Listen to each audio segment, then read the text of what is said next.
You may have it. Consider it your reward. Someone trampled right over the Master's flower bed, yet the Master only fumes in silence. Oopsie. There goes the reputation of the Council of Elders.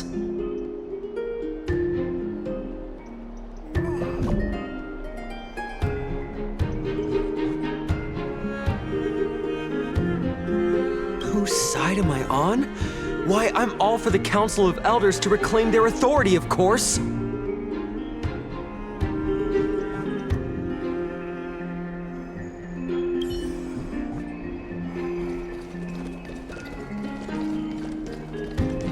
By Catholic into Lenten above, as the Theoros I have observed.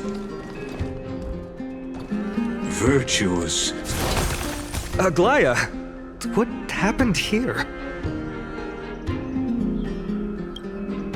I know about the poisonous fangs of that king snake through the golden threads. In the past, I would be confident about keeping her in check, but I admit I am now unable to do so. What do you mean? It is no longer about eloquence or arguments. I have been a demigod for far too long that I hardly have any humanity left. Before I realized it, I have become no different from these hypocrites, no longer capable of relating to the people.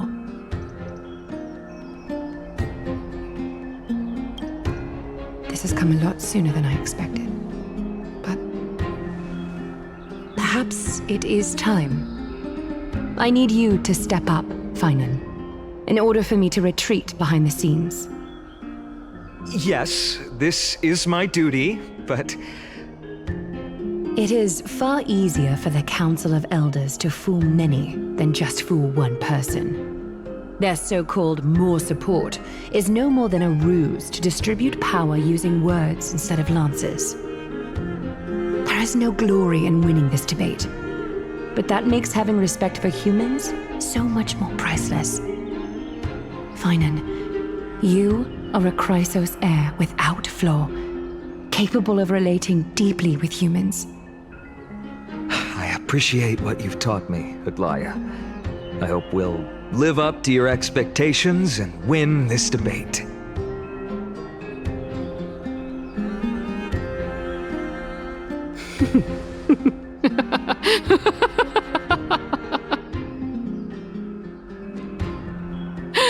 Oh, you've done well, Lord Calictus. Let me take over and personally close this debate for today.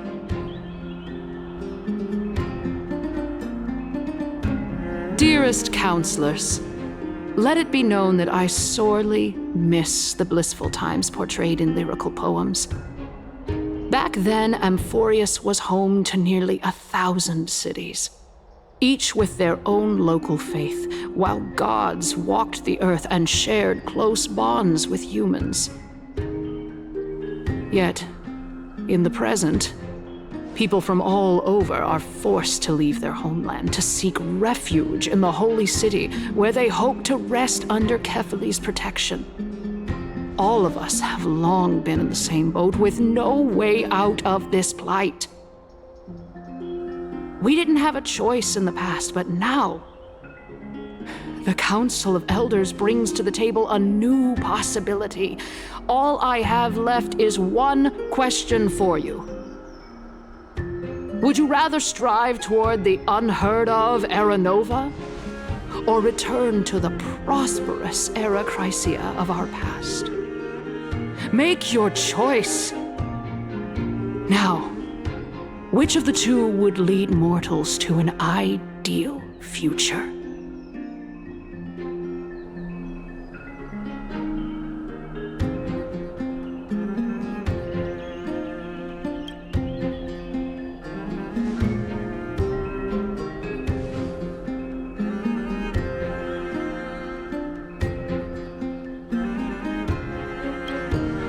We all know that Era Chrysia is a thing of the past, Lady Kynus. Please, enlighten me. How does the Council of Elders plan to turn back time? Let the three titans of calamity be born, and Erechrysia is nevermore. But bring demise to those titans, and Erechrysia will descend upon us again.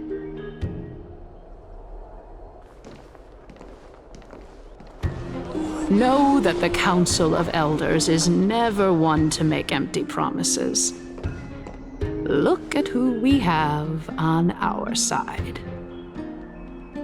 Anaxagoras, one of the Grove's 7 sages, and Castorus, Idonia's goddess of death.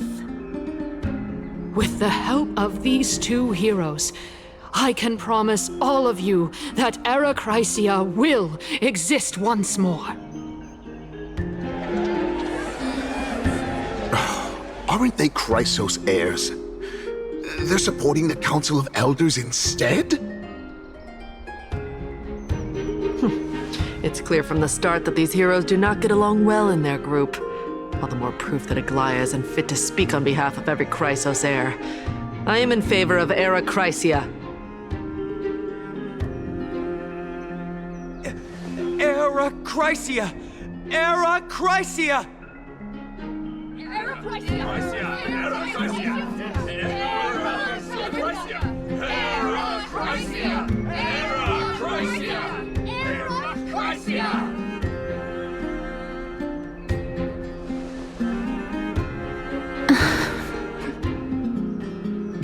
Castorus? Why are you standing over there? You finally arrived, Naxa. So have you, Kaz. Don't worry, Aglaia. Well, I know that you have many queries. Could you continue to converse like how the citizens normally do? Tell me, dear citizens, if we successfully retreat and return Thanatos' core flame without anyone passing the Death Titan's trial, what would happen next? The answer is simple. We will have a chance to rid the world of death and bring Amphorius back to an era when all beings live forever. We'll usher in a new future that will be entirely different from the flame chase journey. He's one of the 7 sages. That's impossible. I really don't believe this. Your proposal is much too idealistic. As long as the Black Tide still exists, how can we go back to the old days? Remember what I previously said? Kephale's core flame is guarded by the secret power of the Council of Elders. Plus, Pagusa's water curtain will be able to block out any external perceptions. Tell me, dear citizens, have any of you ever seen even a glimpse of the threat that this person is talking about anywhere within the walls of this majestic holy city?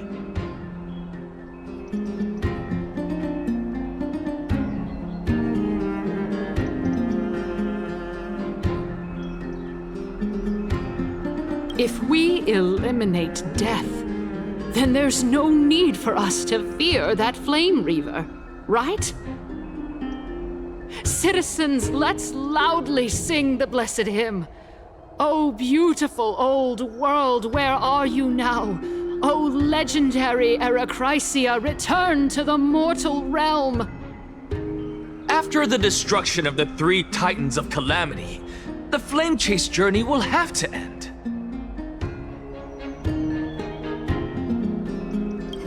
Erechrysia! Yes! Yes! It has to end! It has to end! This is bad. The masses are now totally riled up. Anaxa, pray tell. Everything that you've mentioned hinges on the premise that we can find Thanatos' existence, right? Thank you, Lady Aglaia, for still caring about this city. However, dear citizens, we are truly fortunate and blessed. For Castorus, Idonia's goddess of death, will surely find Thanatos under my guidance. What? With that, I solemnly promise that the core flame Lady Casterus brings back will be personally managed by the Council of Elders. Thereafter, if we are able to garner the support of all of you at the Citizens' Assembly, we shall spare no effort in ensuring that the Era Chrysia will return to our world once again.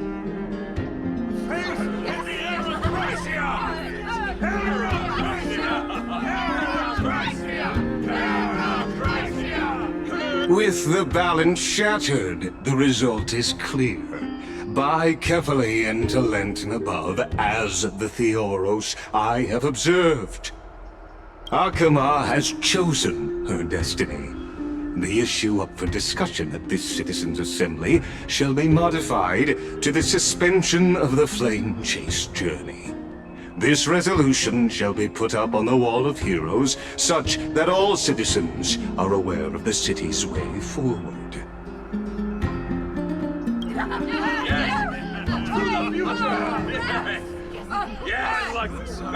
Aglaya, dear Aglaya. What has caused your heart to soften? You also don't seem to be as quick-witted as before. Wag your tongue as much as you like. Since the Flame Chase journey has been preordained by the prophecy, our failure has never been on the cards. Well then, I guess we'll find out if that's true at the Citizens' Assembly.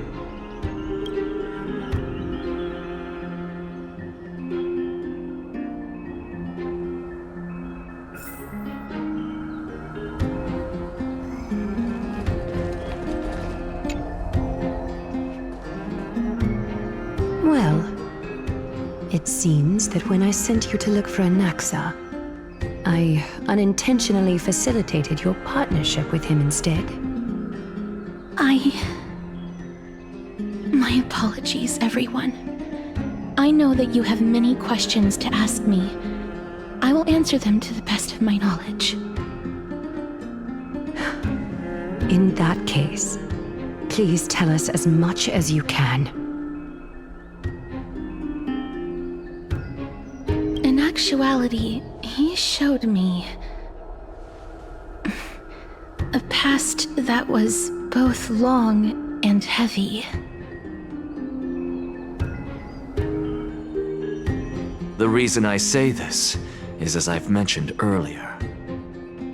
The answer was hidden in my journey unto death. Anaxa, you were in the Netherrealm? Yes, I am but a living dead man now. But that's not important. What truly matters is, I overheard a conversation between heroes.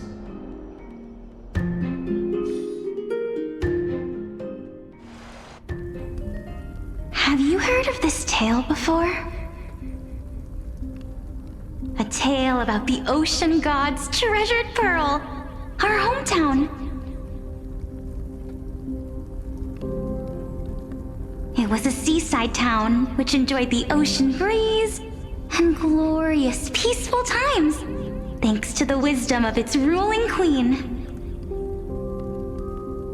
Until one day, an evil dragon descended upon the town. Its wings were large enough to blot out the sun, while its claws were sharp enough to rip the waves apart. It barged into the tall tower and devoured the queen's beloved daughter. It even settled itself in her bedroom, like a tyrant king. The queen assembled 300 warriors who managed to subdue the evil dragon by chaining it up.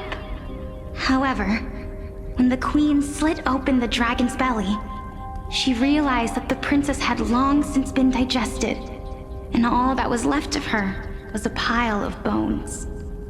Devastated, the queen wept for several days.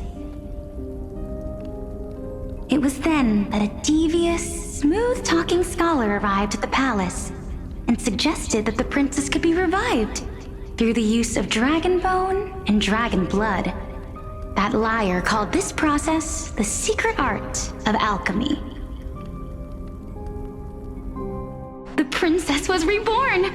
The queen was overjoyed, blissfully unaware that the evil dragon's soul still lurked within the princess's body. As revenge, the evil dragon swallowed the poor queen, the glib liar, the courageous warriors, and all of the town's innocent civilians in a single gulp. Worse still, the souls of the deceased refused entry to the Netherrealm because they were filled with regret. Forced to roam the mortal realm, these resentful souls ultimately converged into a river of souls that would not retreat for a long time.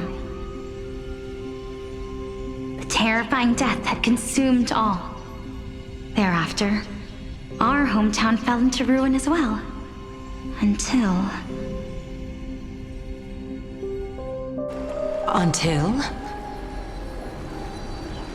Until? Actually, I don't know what happened next either. Oh my. It seems that you still like to whet people's appetites even after all this time, Pelixia. So, according to your story, this is how I used to look? It's practically a mirror image. And yet, what exactly is this? A miracle that I created with alchemy. As for what it is and how I was able to accomplish it, I'll keep the answers to myself for now. Oh, my goodness. Is this cliffhanger really necessary?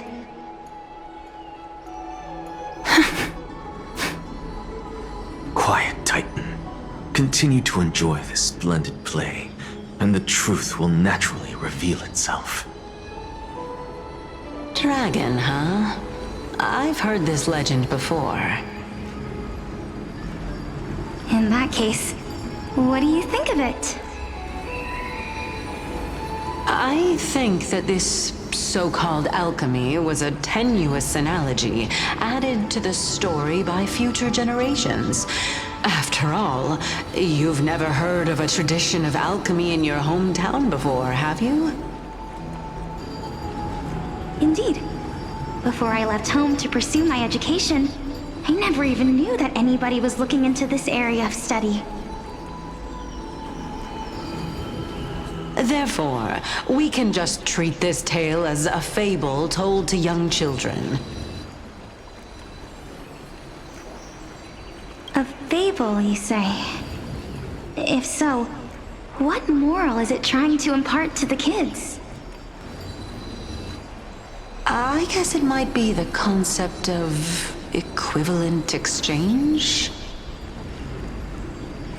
Oh? I thought the moral might be closer to something like honor the dead. Huh. What? At a loss for words? No, I merely realized that we're both thinking of the same principle. If life is priceless, then there is hardly anything else in this world that is of equal weight to it, right? Indeed. As expected of the wisest scholar in the land.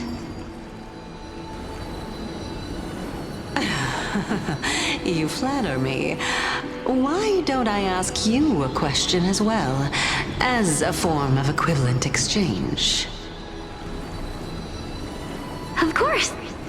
What is your question? If I imparted my knowledge of the art of alchemy to you, would you use it to resurrect someone you loved? What? What kind of strange question is this? I got it. You're just trying to get me to tell you whether I like anyone, right? Let's just leave it at that. That was rude of me. Yes, I would. Oh? Death is inevitable. In the days to come, I'm certain that someone whom I cherish deeply will leave me for good. If such a mighty power really existed, I think I would use it without hesitation. After all, you, me, and the rest will all have to face that fateful moment eventually.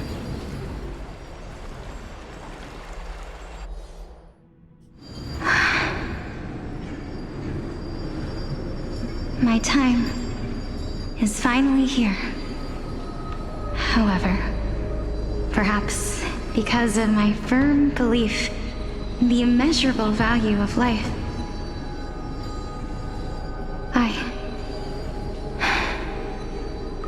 I am unable to complete the trial.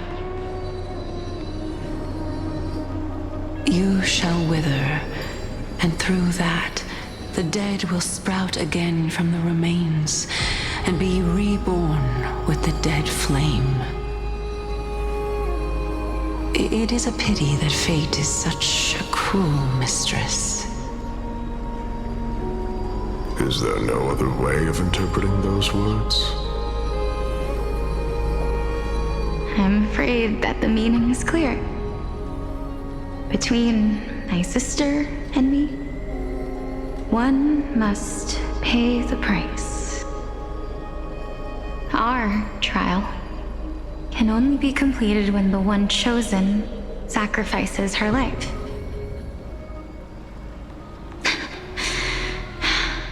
I'm afraid that the prophecy might even have selected a pair of twins for this exact purpose. Fortune makes fools of us all. My sister is prepared to sacrifice herself. And yet, I can't do the same. How absurd. My time is almost up, but I'm still afraid to welcome death. What should we do? If I'm ultimately not able to make up my mind... Since Chaos is willing to guide all of us and leave this trial to the end, there is still plenty of time for you to ponder. That's right. Don't allow the fog of an uncertain future to cloud your mind. Trial, prophecy, the topics that they're discussing seem familiar. But these three people must not have left their names in the epics. Otherwise, I would have some recollection of this. Amphorius's history before the Titans were born was complete chaos. Is that not strange by itself? I have long held three hypotheses about this. However, let's continue watching for now. Calypso, Polixia, and this warrior. I seem to have met him somewhere before. Regarding this matter, Nias, are you confident that you'll complete your trial? Of course. Though, I am worried about what will happen once I've emerged victorious.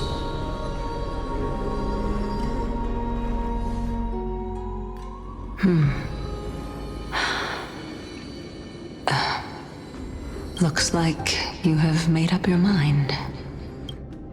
Yes, this is the safest course of action.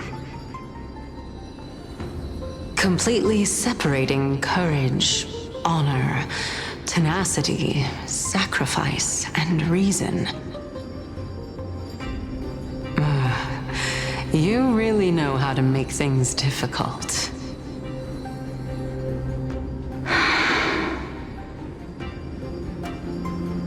Please, young lady, witness my fall and demise. Lady Calypso, you shall host the soul-rending ceremony. I do not understand. Why would you dare to sacrifice yourself for a future that you won't get to witness? Because this is our destiny. The power that resides within me is so intense that I will one day be engulfed by it. Furthermore, a valorous death before glorious return has always been the path I chose to walk. A journey I began long ago. If your sister or Chaos were in my position, I believe they would make the same choice as well.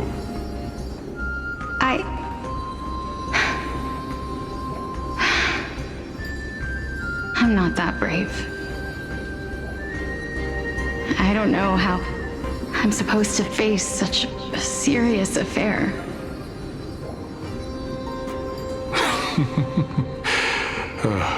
Despite being Death's chosen one, it seems you still don't know how to face it. Let's chat, young lady. Perhaps I shouldn't end my journey so hastily. Since there's still time, I'm not worried about letting fate wait a little longer. Of course. This warrior is Lord Anias. As the embodiment of Nikador's divinity, he entrusted his life to us and allowed humankind to end his madness. That means that what I'm currently seeing before my eyes is, in fact... Looks like one hypothesis of mine has already been proven true. These heroes are the true forms of the Titans, before they attained their divinity. If so, the chosen one of death that he speaks of is actually... Polixia? Is the previous form of Thanatos? But her appearance... If this is true, as long as we can find out where she went, we'll naturally be able to figure out the location of the Death Titan.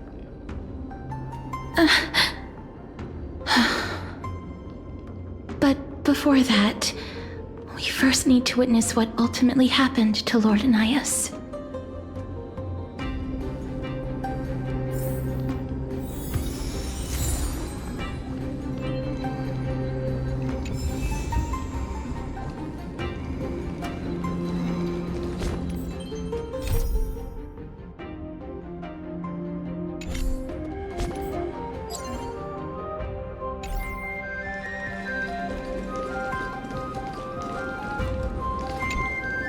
Honor, courage, tenacity, sacrifice. And finally, the only thing that remains is reason. Cheer up, young lady. There is no need to shed tears over a glorious death. All farewells in this world are sorrowful, Lord Nias. No, young lady. As a warrior, I have witnessed too many bitter deaths. But now, all I feel is peace. I did not know until this moment that mortals could live their lives in such a way. Although only a sliver of your soul remains, you remain so optimistic.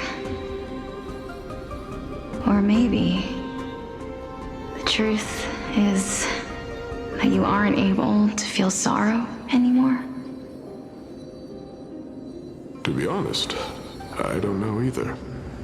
But I am certain of one thing. This is not an acceptance of death nor apathy toward it. It's not even a feeling of despair. I am just enjoying what remains of my life to the fullest. Enjoying? Indeed. Along this journey that we've taken together, not only have I changed the world, I myself have also changed in the process. And now I have reached the journey's end. When I look back and see the grand epic that I've personally written, how could I not revel in that fact? But when you depart the mortal realm, won't all of your accomplishments be reduced to nothing? Separation and death are two sides of the same coin. Reconciling this doesn't come easily for a mortal.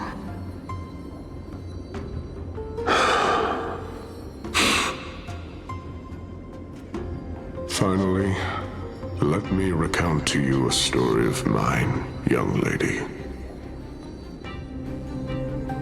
The first time I returned from the battlefield, I felt extremely hollow. The calamity had devoured everybody on the battlefield but me. When I returned to the city alone, the citizens held a banquet for me that was far from pleasant. I felt as though I was still on the battlefield, and the person who had returned was nothing but an empty shell. It was late into the night by the time the banquet ended. My head still reeling, I returned alone to the barracks. On the way back, I encountered someone. It was a crazed scholar looking at the night sky and muttering to himself by the side of the road. Although I tripped over him and fell, I wasn't angry in the slightest. And maybe because I saw myself in him, I inexplicably asked him a question. Do you think that it'd be better if we just died on the roadside like a couple of stray dogs?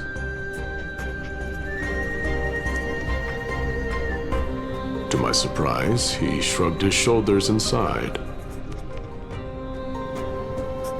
To someone who is currently experiencing death, dying and living afford the same amount of bliss.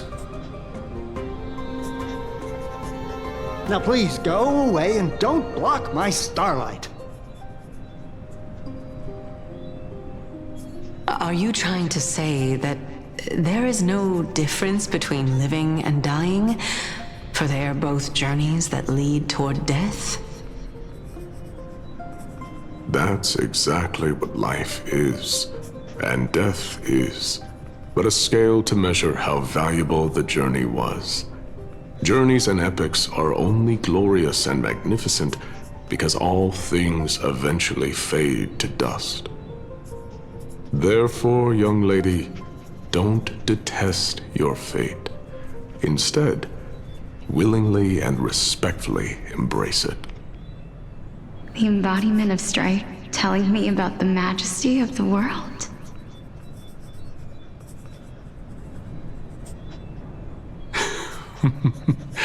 Indeed.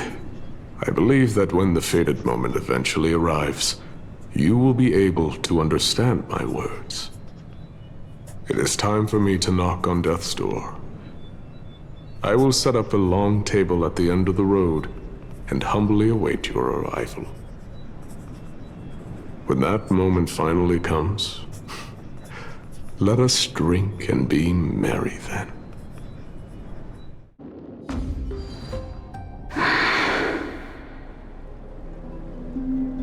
I knew this day would eventually come.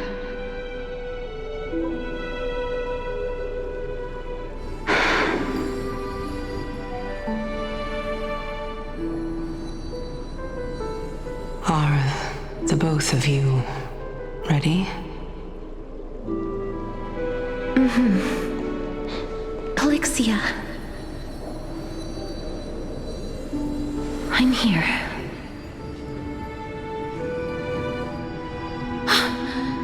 What? This... This is quite interesting indeed. Is this... Polyxia's sister? Is it... me? Now, it's time for us to fulfill our promises.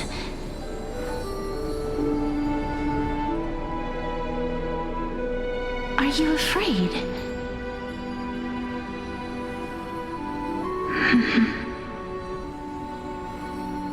What are you afraid of? That I won't be able to do it.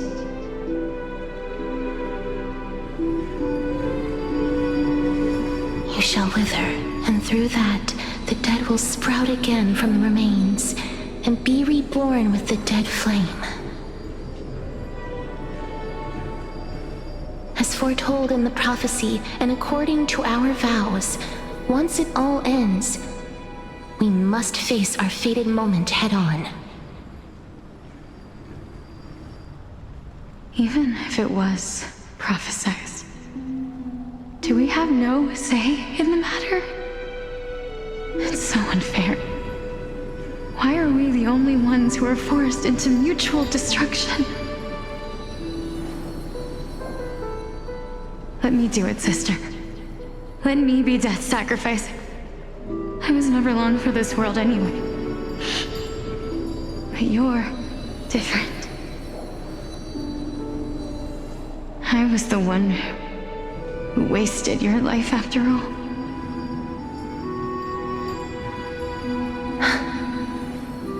You're wrong, Polyxia.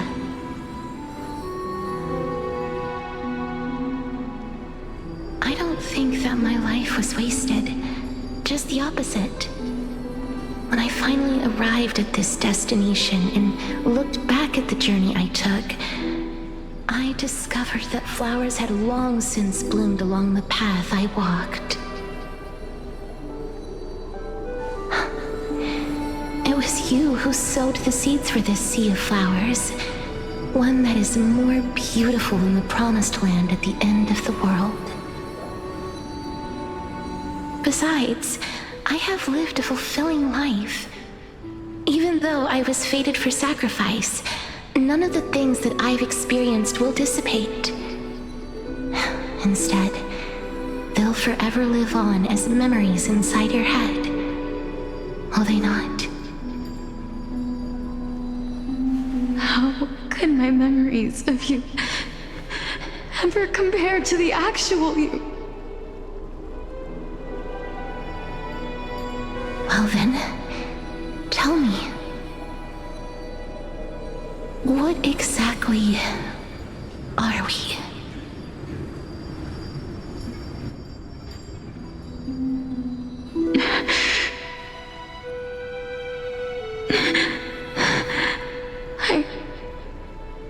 I don't know. I don't know either. But regardless of what the answer is, regardless of how we're shaped by others, or even by this world, ever since we were born, the fact that we existed was predestined, and nothing could erase it.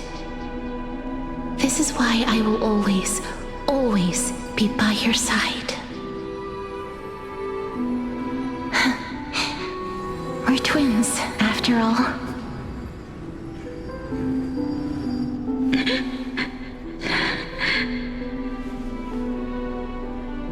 All right, my dear Polyxia.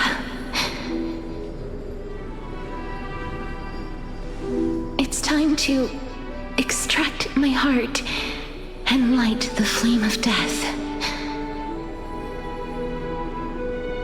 After that, use it to plant the first bud in the prophesied new world.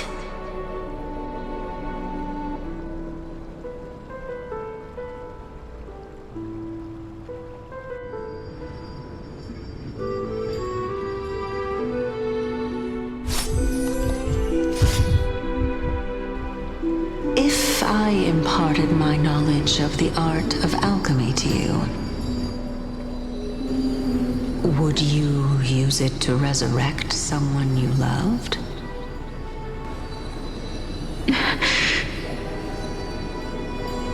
Death is inevitable.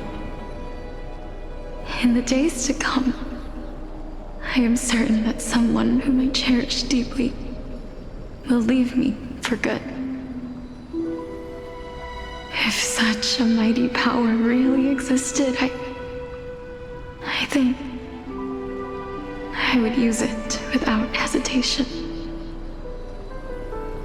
Even now, my answer remains the same. This is why, sister, I promise you, in the prophesized new world, I shall plant the first bud on your behalf. Go now. Return to the ocean god's treasured pearl, our hometown. I shall open wide the entrance to the Netherrealm and grant you a second life. The living beings on this earth shall respond to my call and lead you to the sacred daylight. Remember, do not look back on the land of the dead, and do not stop moving. In the new world promised by the prophecy, march toward your new life. As for the price of our equivalent exchange, let me be the one to pay it.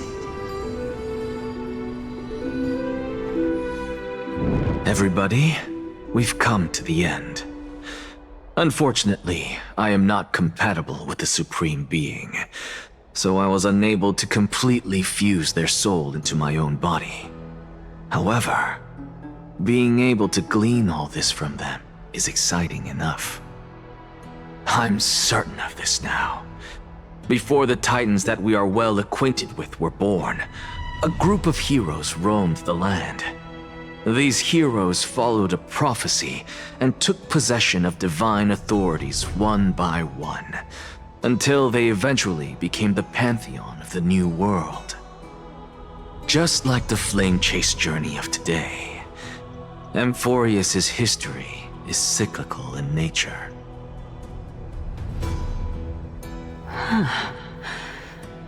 What a startling revelation. This means that the demigods, who bear the core flames, will also become the new Titans at the world's end, thereby shaping a new world? I believe that this is the truth behind the Era Nova as mentioned in the prophecy. This is utterly unbelievable. Besides, those twins in the past, even if they really are Thanatos, their whereabouts are still unknown even today. Are their whereabouts truly unknown? Didn't Polixia mention that seaside town, the birthplace of alchemy in the tale of the dragon? In our world, there exists a city which perfectly matches that description. Styxia. But the people there worship Fagusa and bear no relation to Thanatos. I have also never been to that place, as in the time of Idonia, it had long turned into underwater ruins. Take this. This is... the new Sporist masterpiece, the Philosopher's Stone. It was made by transmuting all of the sage's wisdom into a single entity, with their flesh and blood as its foundation. Remember, I've mentioned before that the art of alchemy is all about conversion, tempering, and ascension. This process also applies to the pursuit of truth. Regardless of how unbelievable this sounds, The truths of the world have been refined from the impurities. Think about the story of the dragon. This stone will lead you to your real hometown, allowing you to reform the door to the Nether Realm and discover Thanatos' fate. You still look as confident in your victory as ever. But what if your conjecture is wrong? Simple. I shall merely admit to the entire world that my experiment was a failure. However, my line of thinking will not fail because I have already planted the seeds of doubt into the hearts of the masses. Actions speak louder than words, Castoris. With the assembly about to begin, don't forget the promise you've made. I've already searched for so long. I'm willing to try one more time. While we converse, his life is also slowly slipping away.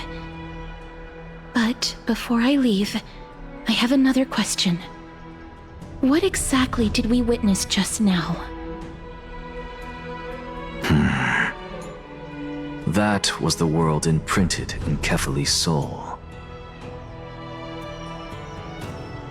If we are to prove its existence, you must take the final step. Go. Do not disappoint me. I understand. Hey, child of humanity. Don't get antsy. I still remember the question you posed to me. As a scholar, I do not wish to offer up ambiguous conclusions. Let's discuss this topic again when she manages to find the evidence. I merely wanted to ask, was that stone transmuted from your heart? If so, rebirth is no longer an option for you. Why not? When I was a child, I lost someone dear to me. When I was a teenager, I lost my faith. A while back, although you saved my life, I also lost my soul in the process. Now I'm merely forsaking my body. What's the big deal? Why are you always finding ways to die? Isn't it good to be alive? This is but a necessary sacrifice on my path to transform into the purest of them all. Can someone who's dead even claim to be the purest of them all? Furthermore, if your hypothesis is proven correct, does it not just confirm that the myths are true, and thereby invalidate all your theories? No, it's just the opposite. If my hypothesis is correct, it means that I can actually ascend to godhood and reshape this absurd world that you all have created.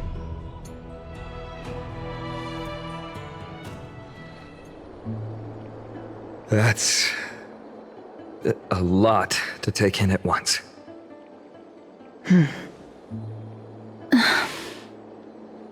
Lady Aglaya, please, let me explain. Go on.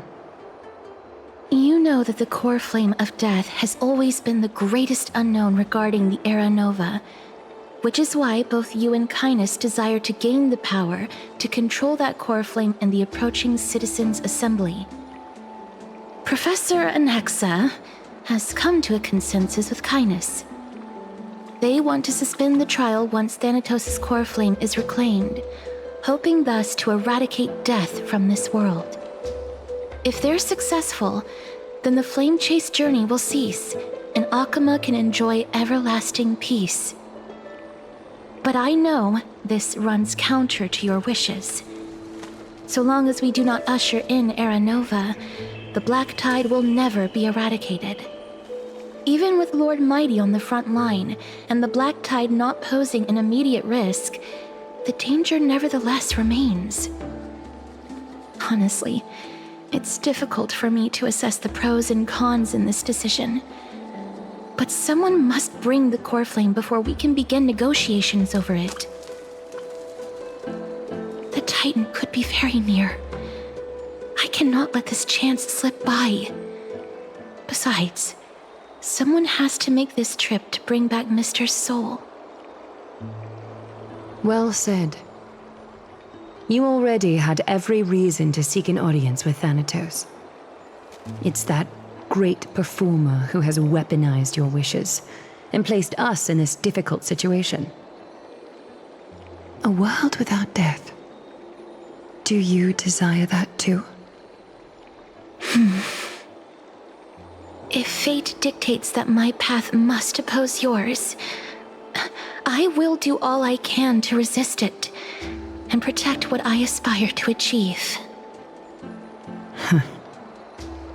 Lord Mighty showed me that without taking the first step, all talk of what follows is moot.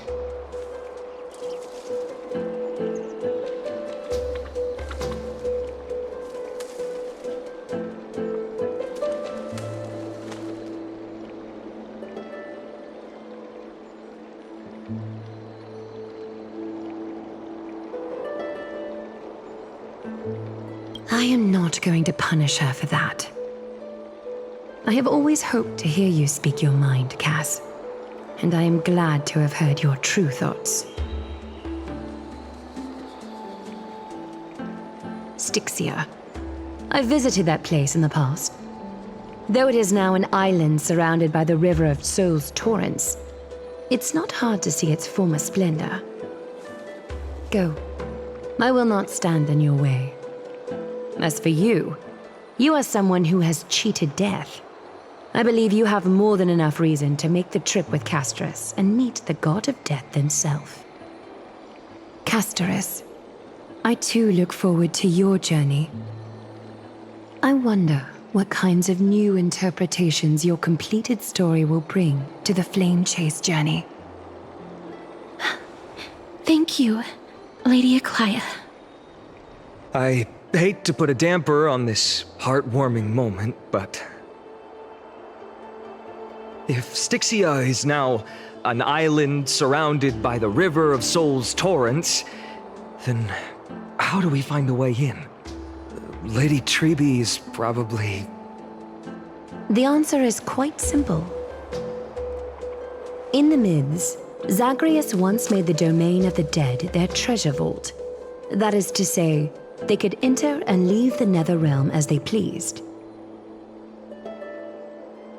And if they could do that, then it follows that the demigod who inherited their divinity must be capable of the same.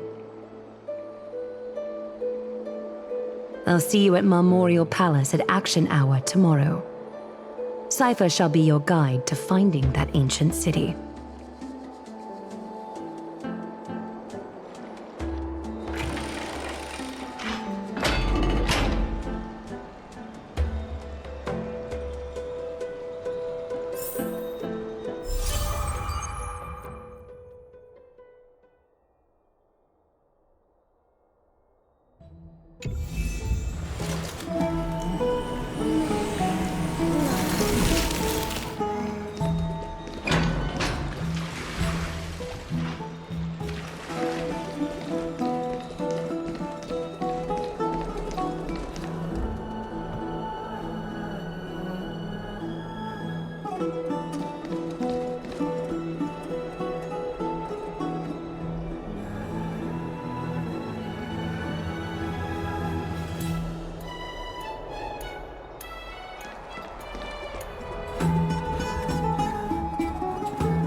Is the debate finally over? Did you win?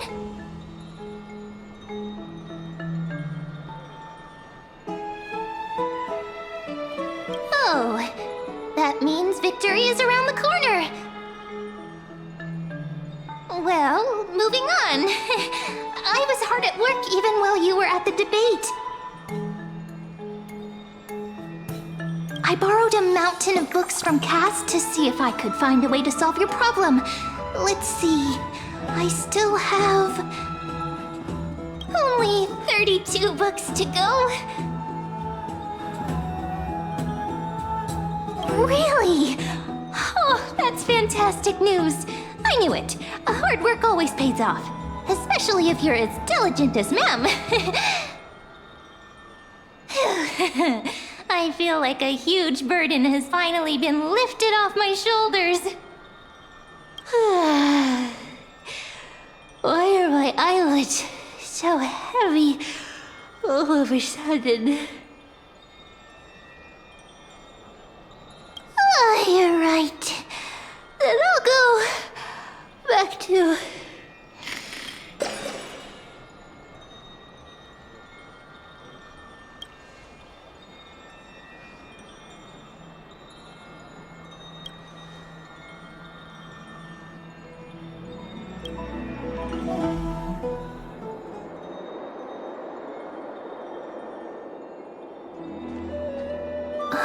Cass?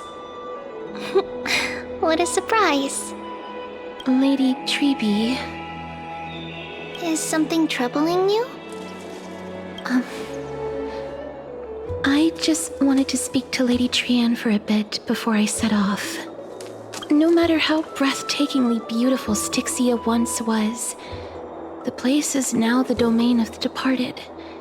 I don't want to have any regrets. Has anyone told you that your eyes are sparkling today? Is that a figure of speech? In the past, when you did smile once in a while, all of us could see that your heart remained troubled even as you smiled. Lady Treby, you know perfectly well that see you tomorrow is nothing but a white lie. I hope your toughness is not a mask hiding a lonely heart. Cass, you hardly ever talked of your past. None of us knows what you went through, apart from Maggie. But we know it must have been filled with pain and hardships, as it is the fate every Chrysos heir is destined to live out. We are just happy for you that the core flame you're meant to inherit has finally surfaced. Isn't it a little too soon to say that? But you already know where tomorrow is, don't you? There's no need to rely on anyone else. Just give it your all and leave no regrets. We have always believed that your embrace is just as warm as everyone else's. Because we embrace others to comfort them. And Cass, you're the kindest Chrysos heir we know. Thank you, Lady Treby. This feeling... it's hard to put into words. I suddenly found myself with so many wishes. So much I want to accomplish before setting off. Then go do it, Cass. Trian was actually working on a surprise gift for you. It's a pity she didn't get to finish it.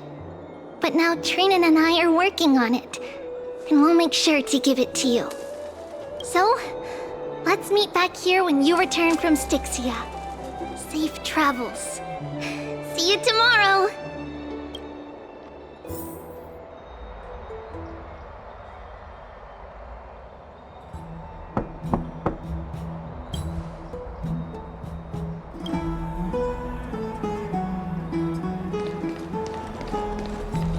It's me.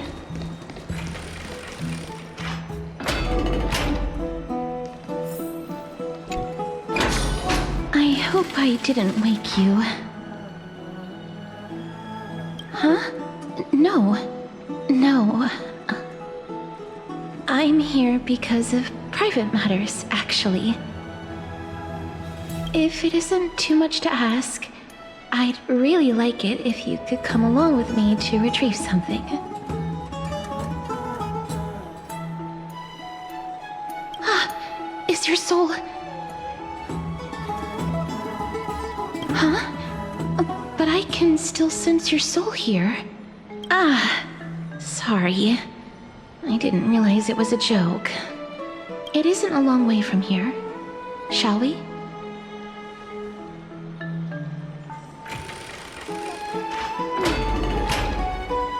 I'd love to go in. Have you heard? Seems like all the rooms are full.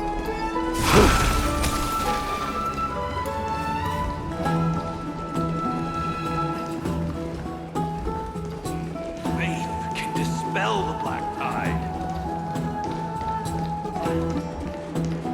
The streets are packed. I want to vote! Tell me how I can vote! Take your ceramic shard engraved with the Kefali rune, select the Council of Elders in your heart, and pray silently until the shard registers your choice. Then toss it into the dolium. The Council of Elders? More like the Council of Buffoons! The Black Tide took my hometown long ago! Who are they kidding with bringing back Erechrysia? It's all a sham to create their own Erechrysia in Akama! The Titans are just. So long as we do not overstep our bounds again, we will not incur divine wrath. Oh, please. The time when these deranged Titans should have vacated their spot to the demigods is long overdue. You'll see soon enough, you old bogey. And I pray that Talanton smacks some sense into you with their scales. We shall see how this turns out. That was... quite a spectacle.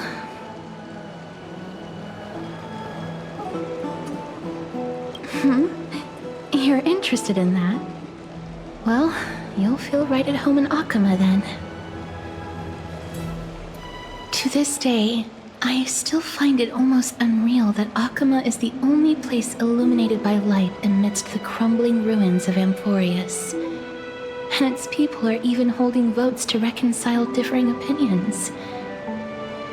This peaceful sight is making me forget that this is the end times.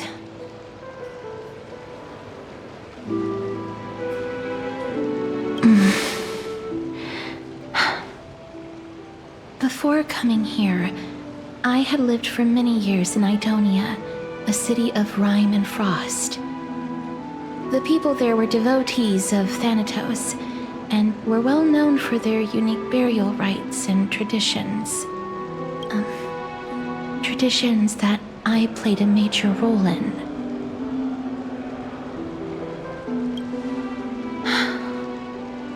Yes. You now know me as the Mortician of Akama. But back in those days, I was Idonia's Maiden of War. I was trudging across the frosty plains on my own when the Idonians found me. They saw the curse in me as a blessing from Thanatos, and believed that my hands could correct the Erechrysia's mistake and lead them to meet the great god of death. They provided me shelter, but in return, I was expected to grant merciful deaths to war captives, prisoners bound for execution, and heroes alike. Is that how you see it too? But no matter how kind or cruel the means, nothing can change the essence of death. Taking away someone's life is never worthy of religious worship.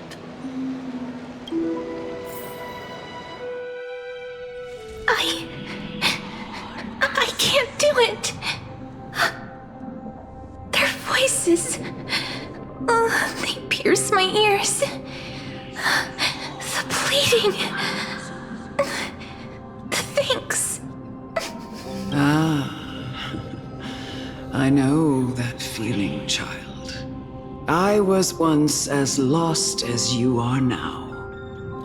But you must respect those walking towards death, just like how you should respect yourself as the Holy Maiden granting humans glory and liberation. What you're asking me to do is no better than the task of an executioner, and yet you want me to respect myself. No matter the titles, I am still taking away human lives.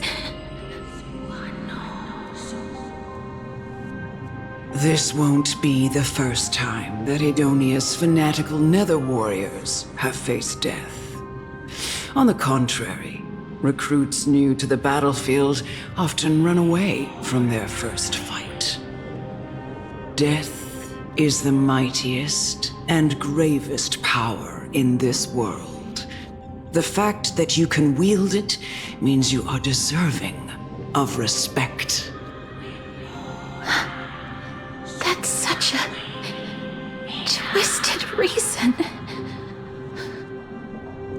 Then let me tell you a story. In Idonia, the great swords commonly used by executioners are called Draconian, in memory of Drakon, an elderly executioner. The sword has 3 air holes along its body. If the sword is swung down swiftly and accurately, the holes would make no sound, and the executed would also depart this world quickly and painlessly. But should the executioner have any hesitation, the holes would produce a piercing whistle. On that cue, the screams of the executed are sure to follow. Every executioner after Drakon is to hone their sword skills every day in preparation of future executions. Every swing of their blade must be more resolute than the last, for failing to do so will bring pain. Pain for the dying, as well as pain for themselves. No. I can never get used to this. You misunderstand, child. I am not telling you to get used to it. I'm asking you to consider the source of the dead's suffering and use that knowledge to fortify your future touches with more and more determination. Go, walk with the dead and love them as you love life. Then you'll no longer hear those noises.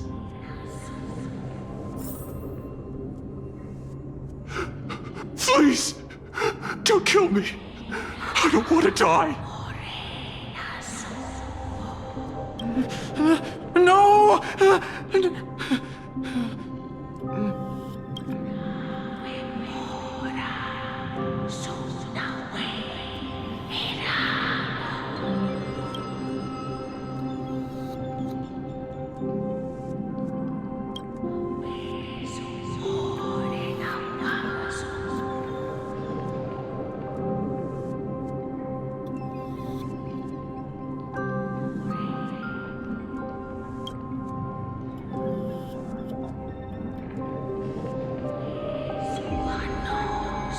May you gain some insights through his sacrifice.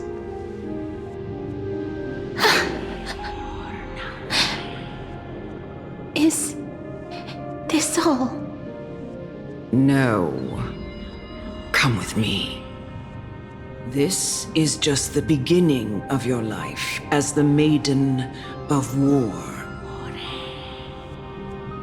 You executioner!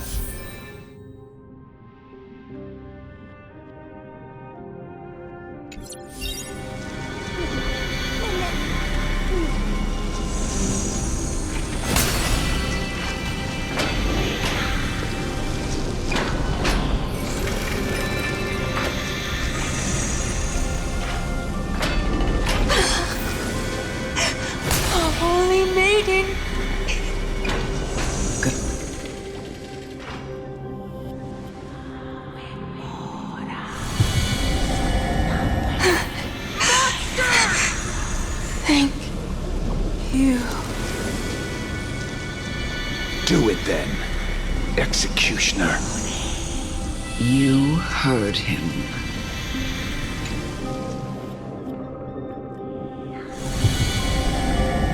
I curse you to live in eternal pain.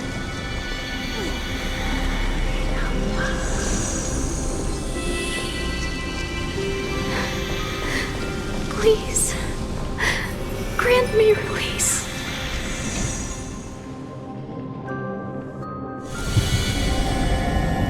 When will this ever end?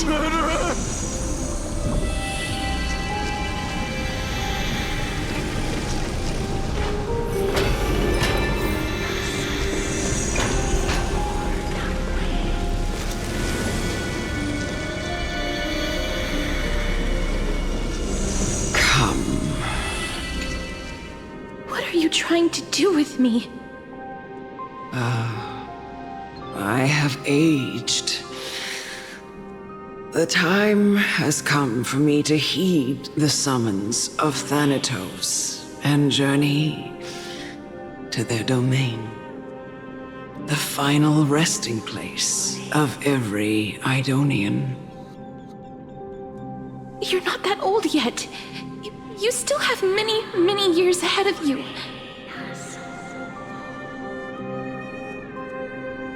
No.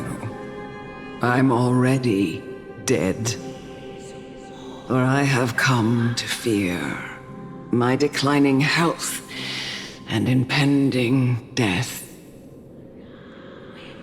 Ah, Casterus.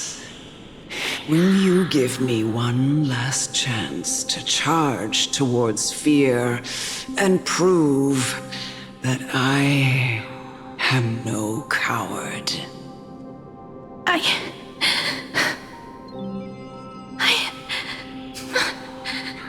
can't take this anymore!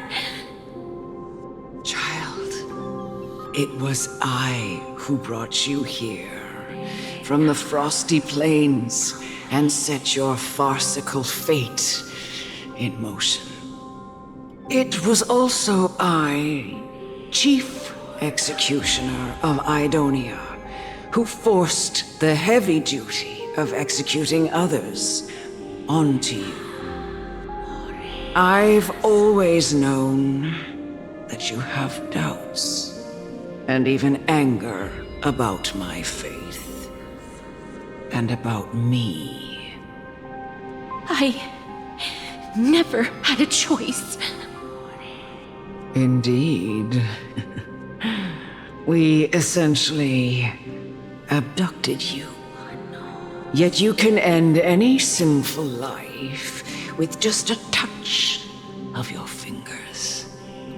Shouldn't it be easy for you to escape from here? I'll never do that. It doesn't matter how lightly the Idonians take death, or how readily they accept it. I simply can't do it.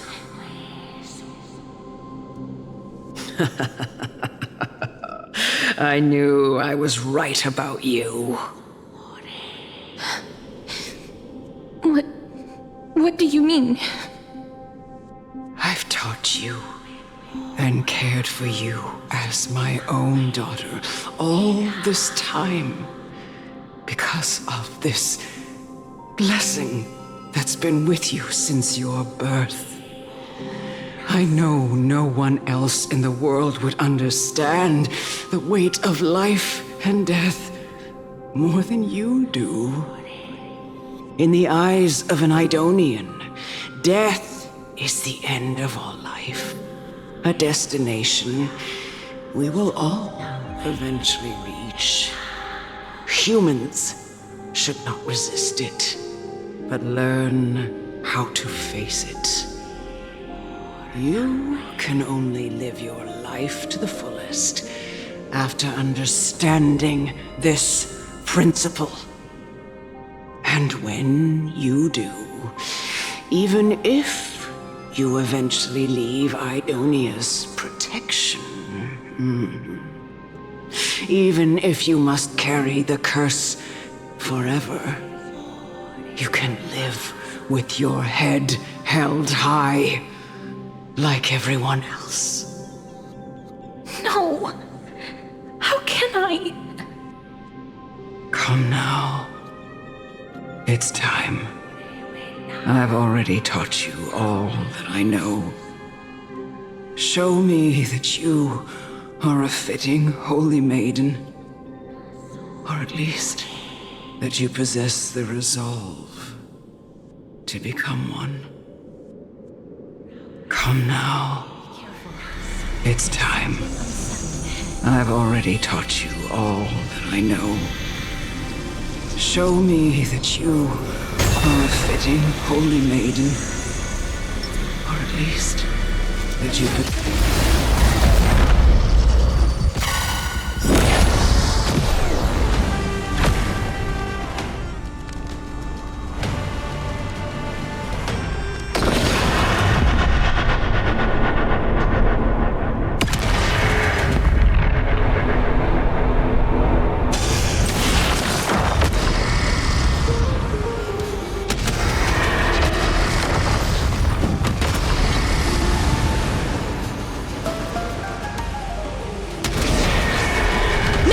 Protect us!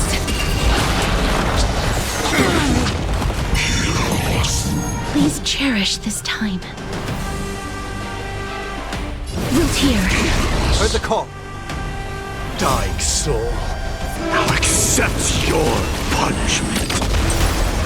I am struck.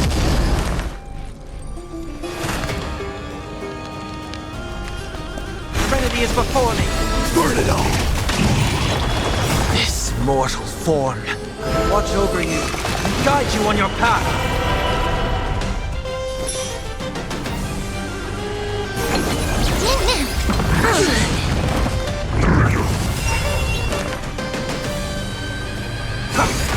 Forever do.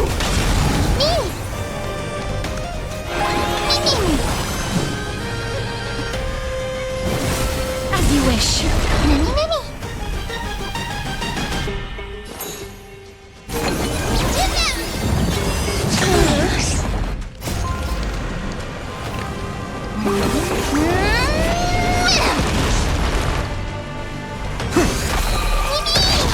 Burn it all.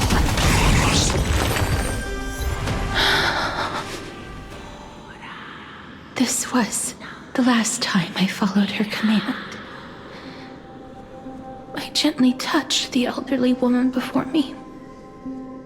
The executioner, who had seen too much death, died the same way as everyone else.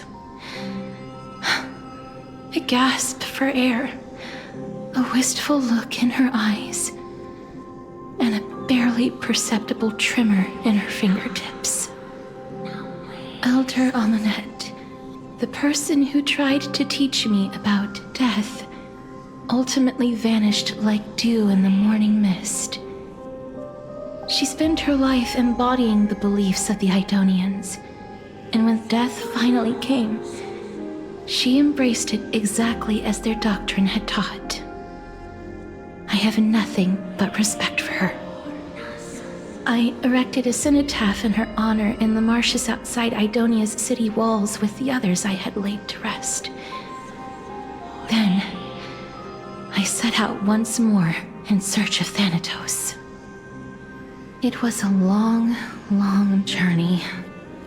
I heard so many discussions about death along the way. Life finds meaning in death. The world improves because there is an end. It seems the most terrible darkness in this world. Everyone talks about its heavy weight. Some resist it, some worship it, and some even revere it. How did a disappeared titan become the deepest fear of humankind?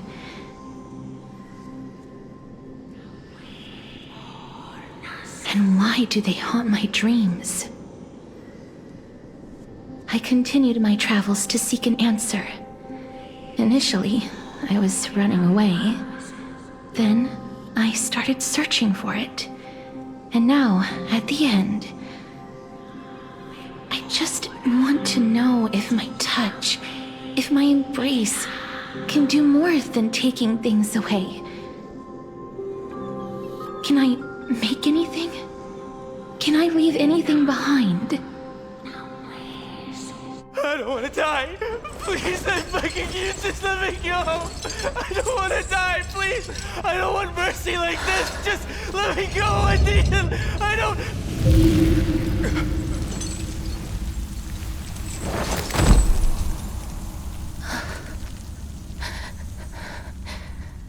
I hate these icy hands.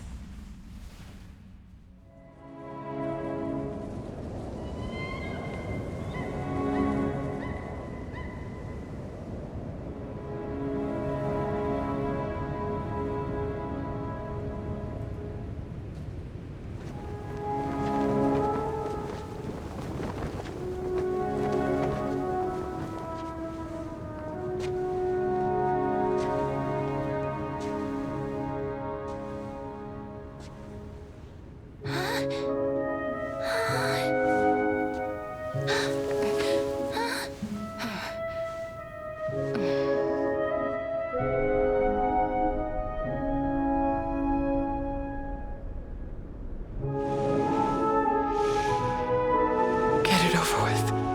End its suffering.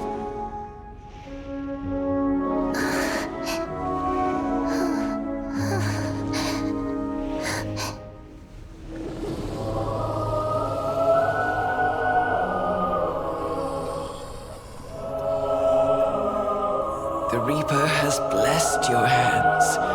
Only you can grant them peace.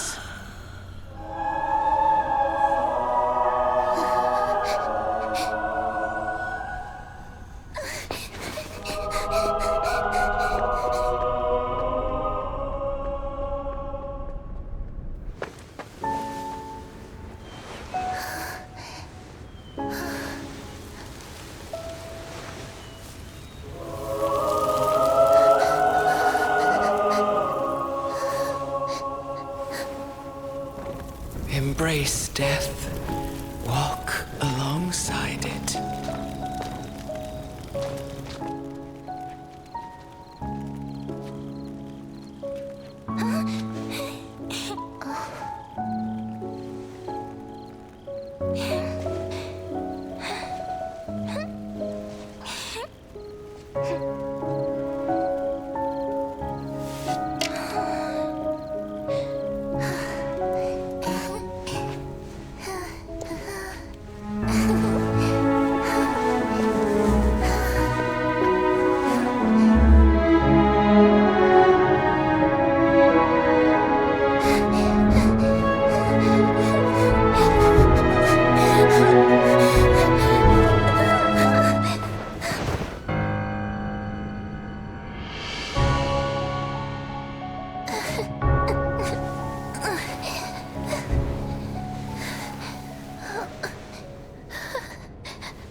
Is that you, Casterus?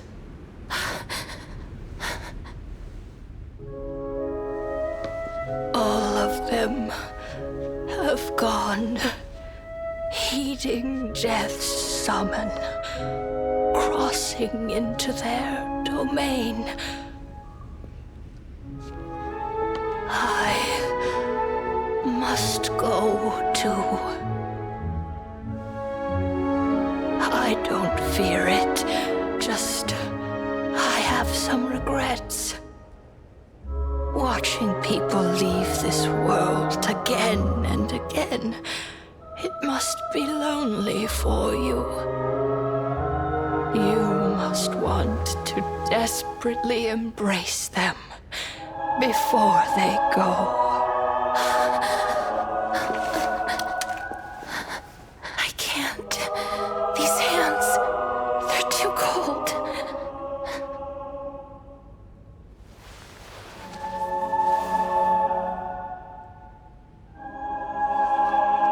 But Big Sister Castoris, your hands are so warm. Just like anyone else's. So go on. Don't hold back. Give me a warm hug.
Can hands like these really be warm?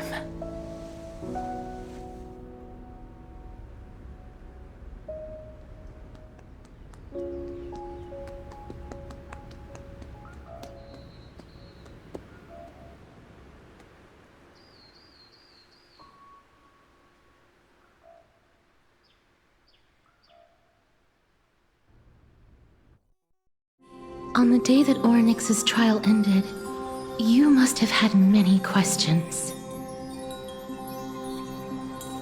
I felt just as confused. Why, as someone from beyond the sky, were you so cruelly dragged into Amphorius's fate? I wished I could take action, but no matter how hard I try, I cannot simply interact with the living as ordinary people do. Even when we brushed against each other unintentionally in the grove, and it was obvious that nothing had happened, when an almost unattainable hope finally welled up in my heart, when I thought that perhaps my touch would no longer bring sorrow, fate declared to me it wasn't that the curse of death had finally been lifted, but that your soul no longer belonged to this world, and there was nothing left for my hands to take. Nothing. And did I really think this time would be any different? It's not that I don't understand this reality, just that I'm unwilling to accept it. Having walked such a long road, I am still unable to find the answer to life and death. I am resigned to eternal despair.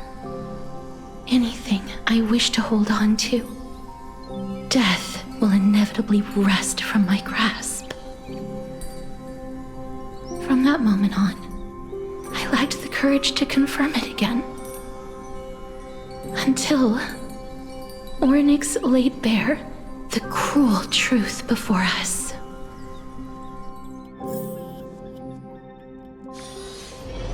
But now, perhaps I might have one last chance. Long ago, Trinan read a prophecy to me. At the end of the Sea of Flowers, the souls of the living shall warm thy fingertips, and after an embrace, there shall be eternal separation. I found no surprise in it, for her words sounded not like a foretelling, but a perfect reflection of my past. Embraces in this world are born of reunions, yet my touch speaks only of farewells. In that moment, I had no doubt that this destiny would weave itself through the entirety of my life. And yet, things have taken a turn for the better. Now that I can finally have an audience with Thanatos, perhaps I can rewrite the meaning of that fated prophecy. I have no reason not to give it my all. For your sake, and for my own.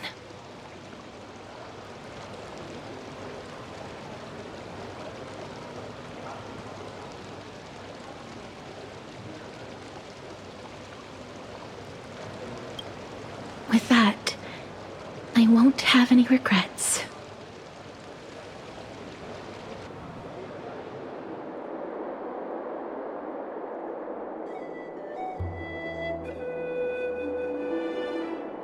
Let's put that aside for the moment. We've arrived. I want to retrieve a small gift I specially prepared for you. I made it myself, like the trinket I gave Lady Trianne. The journey to seek an audience with the Death Titan cannot be an easy one. I want to make full use of every moment I have before we depart, so that I don't have any regrets.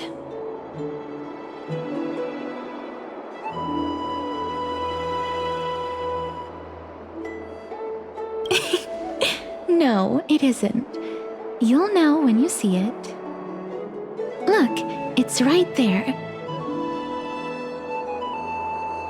Huh? Where did it go? What's going on?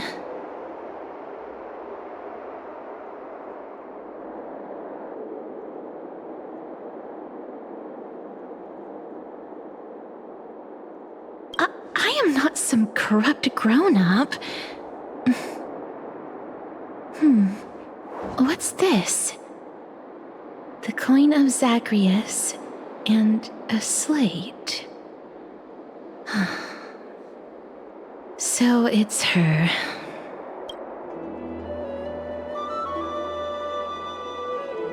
No doubt about it.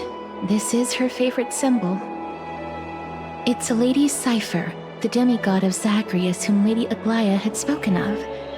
She's a master thief who's left legendary tales all over Amphorius. So many years have passed, yet she's still announcing herself in such a crass manner.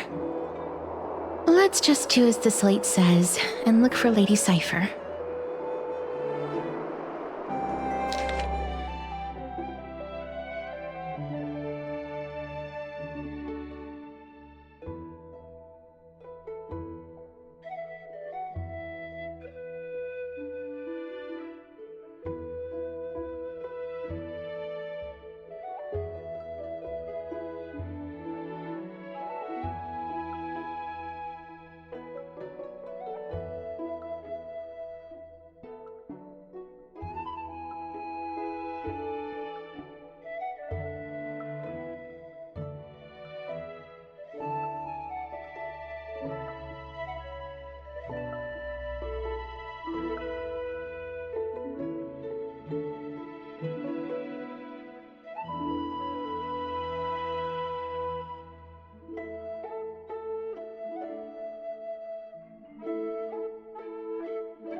Look,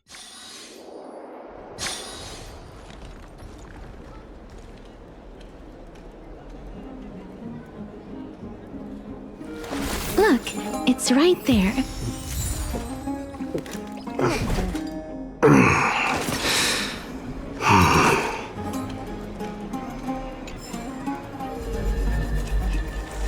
We must pursue her.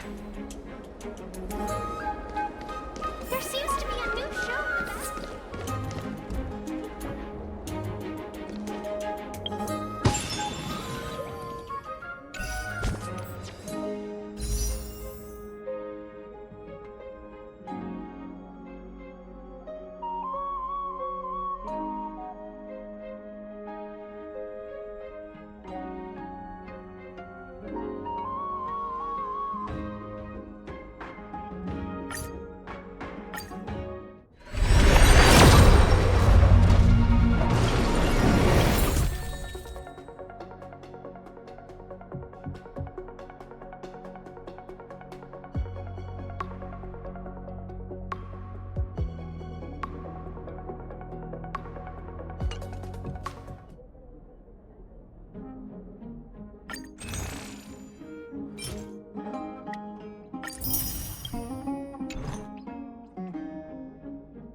This is a trick she left for us.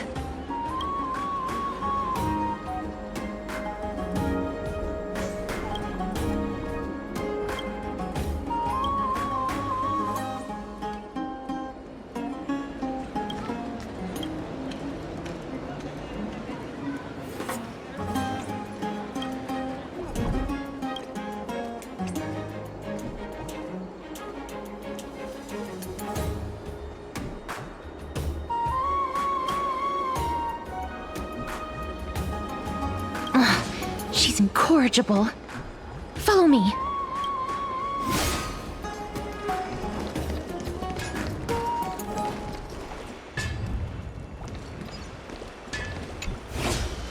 Never save for tomorrow what you can eat today.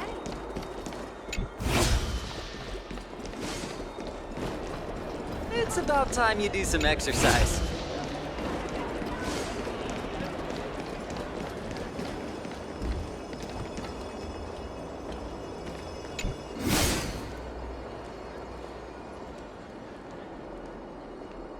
Exactly the kind of thing she would do. This is how it should be.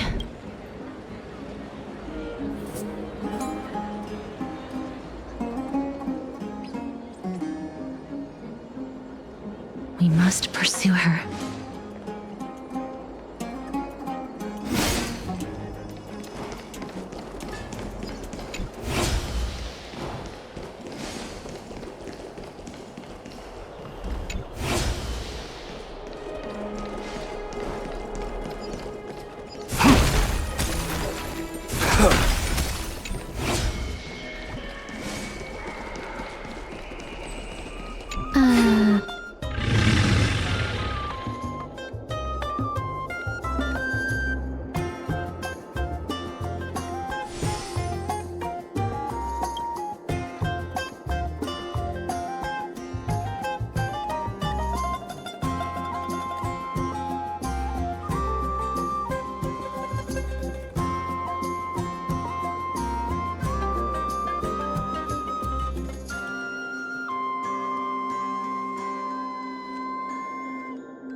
Lady Cypher, please come on out.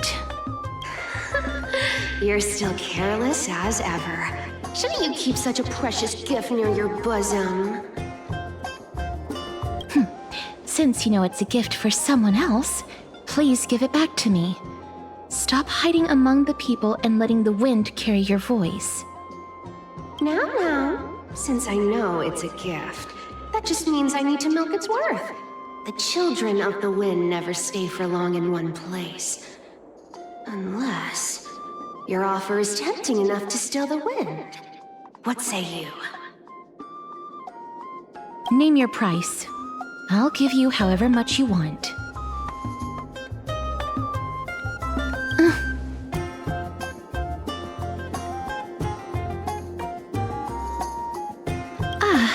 I'm sorry.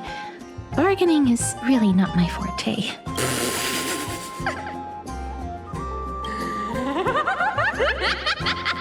No wonder they call you Princess Homebody. Why don't you two come over to my place? It'll make a better venue for proper business discussions. You can find a piece of cake. I can do that even if I can only sense your soul.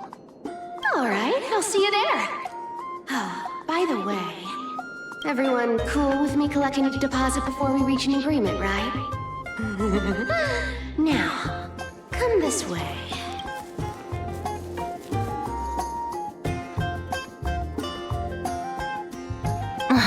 She's incorrigible. Follow me.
Never save for tomorrow what you can eat today.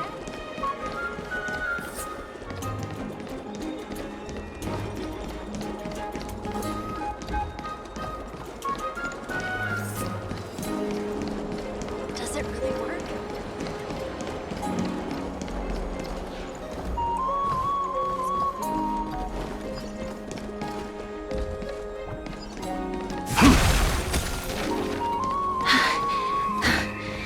Here we are. Over here! Over here! No, not that way! This way! Come on. If I really wanted to hide, you'd never find me.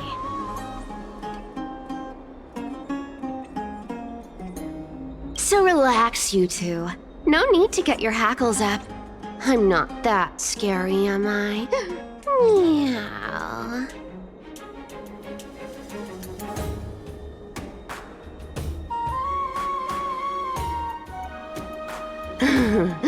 No way. Some people might have been into that a millennium ago, but it's long since gone out of style. Loosen up, buddy. Shall we get down to business? Give me the jewelry piece first, or everything's off the table. Oh, come now. Don't be so upset. Relax. Relax.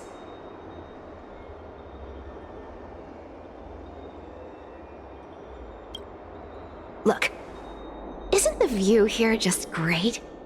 You can see what everyone is doing and where they're going, and they won't even know you're here. Now that we've broken the ice, let's get to the point. Everything I've said so far has been a joke. I'm inviting you two here for 3 things. 1. The seamstress found me and wants me to take you to Styxia to look for the Death Titan. 2. The Council of Elders also found me, and wants me to make sure the core flame of Thanatos ends up in their hands. And last, but not least, I'm telling you that I'm not interested in doing either of those things. Don't go look for the Death Titan. The end.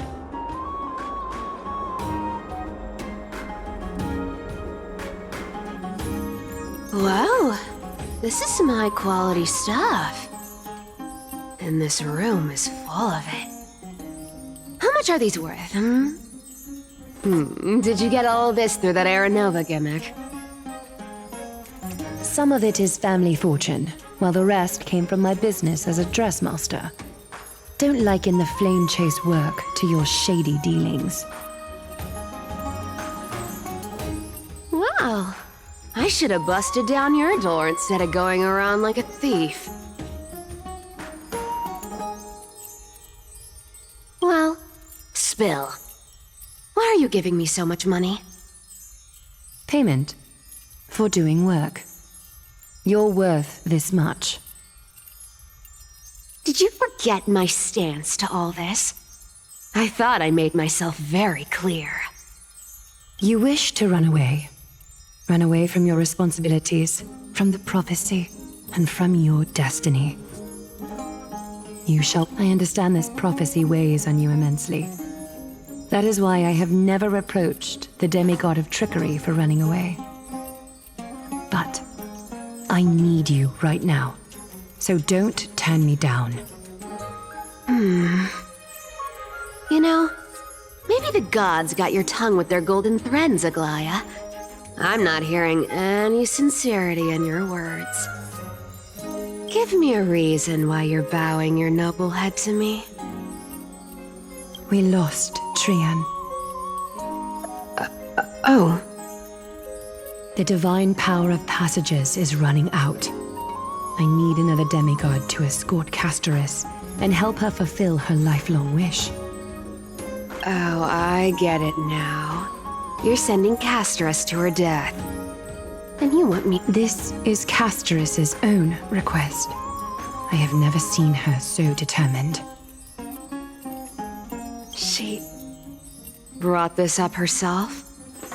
You're not pulling my leg.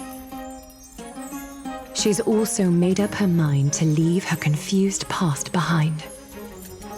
As will you, Cypher, when you finally make up your mind. Don't be so sure. Time is hard in the likes of you and I. But Castoris remains pure as driven snow. She can always turn back before the end, you know? Maybe she'll remember Trian's sacrifice. Maybe she'll remember the countless martyred Chrysos heirs. Maybe she'll remember you, with your one foot in the grave. I ain't as optimistic as you about what she'll want to do.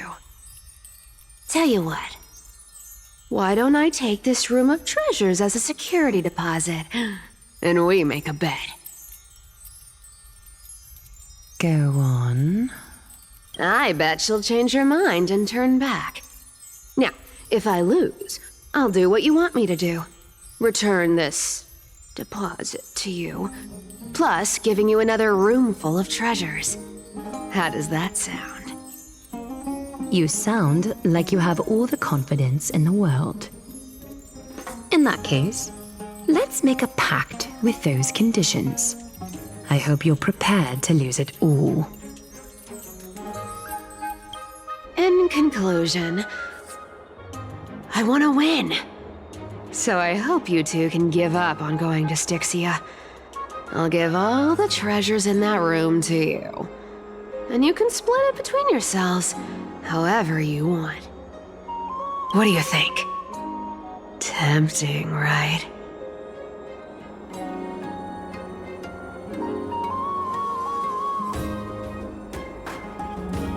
Oh, please! Dear great mystery, I'm not giving you broken seashells people use in the markets millennia ago. I'm giving you gold! Pure Solid gold. It's a hard currency. You know what that means, right? It's not about the value of the reward. If we don't find the Death Titan, his soul will... Oh? I can't go into the details, but we have to go to Styxia. I really don't get how. Princess, homebuddy, you keep talking about needing to find Thanatos, about getting rid of your curse, and you don't care about anything else. But did you ever live for your own pleasure? Even for just one day? What are you trying to say? I'm saying, contrary to your beliefs, Aglaia didn't take you in just so you can die for her Aranova. The flame chase journey walks hand in hand with sacrifices. Isn't that why you're always running away from Lady Aglaia? Fine. Never mind. We all have our own problems. I ain't gonna say anything anymore. It's not like I was gonna honor that bet anyway. But listen to me. Styxia is no tourist destination. Sure, the treasures buried in there are 10, no, 50 times richer than Aglaia's vault. Yet, I've never been there. And I never plan to. Because even a demigod can't be sure they can walk out of that place alive. And now I'm supposed to escort you to Styxia. Sure. Pay up.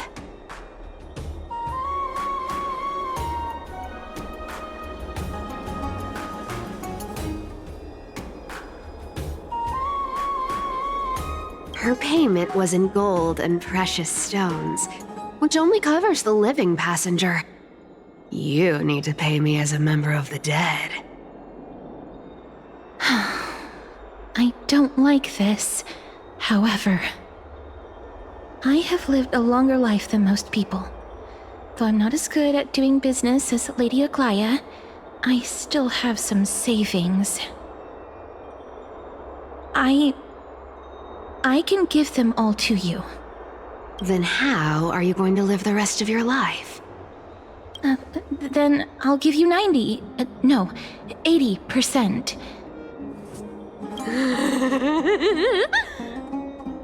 Well, don't mind if I do. 80% of Castrus's savings and a bottle of dew of divine blood. Not a bad trade.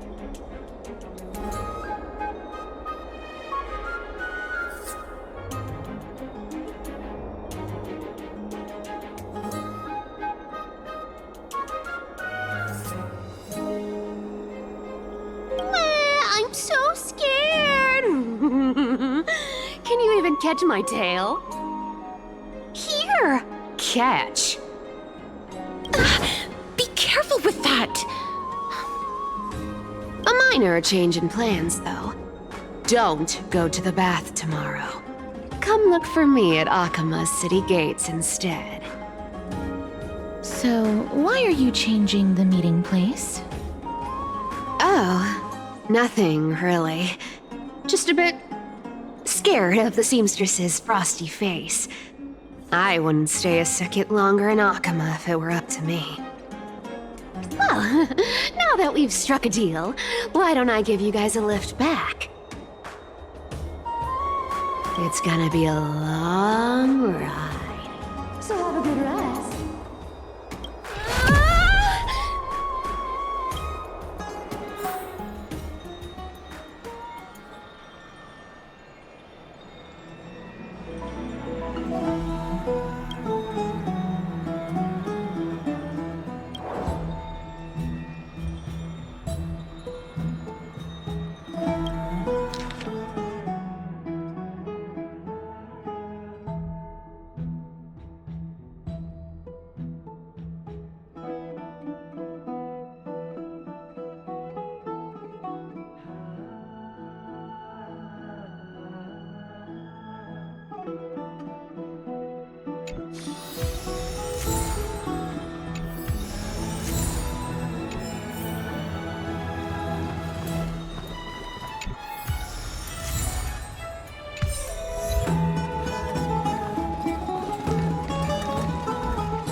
heard? Seems like all the rooms are... I don't know how long I'll be able to live like this.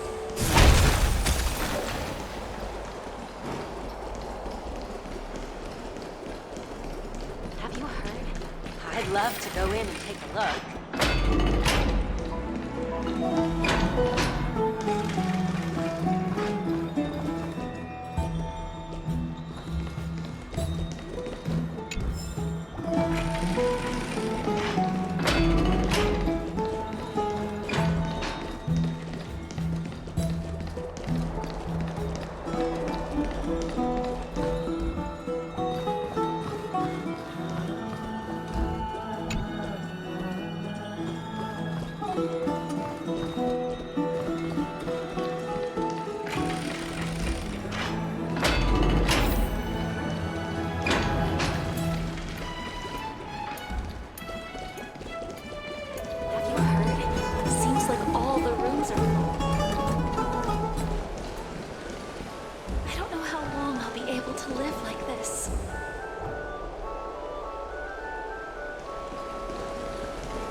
Okay, here's good enough. The essence of the...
Bright and sunny. Just the weather for farewells. You're here?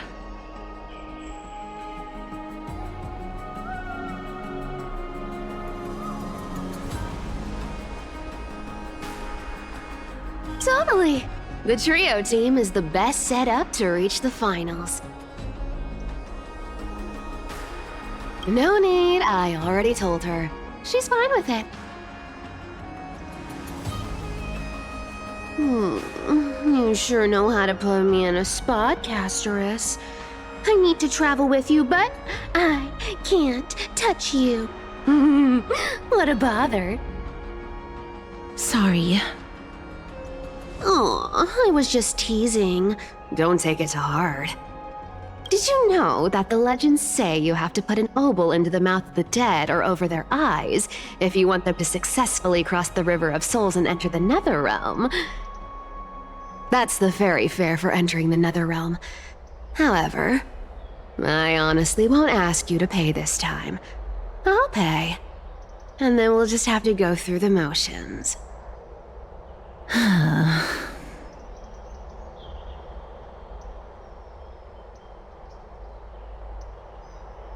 Hey! I'm just trying to make this journey feel more special, okay? Don't read too much into it.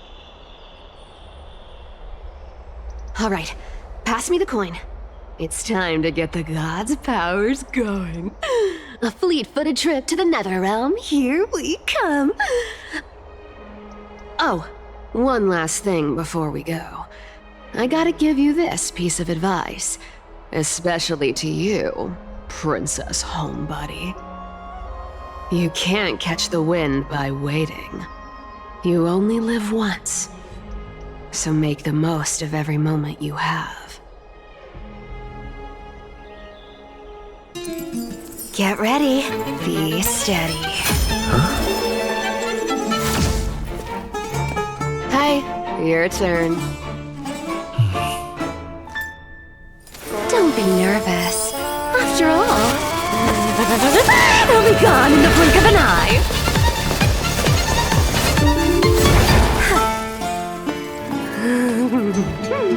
All done. Bye-bye.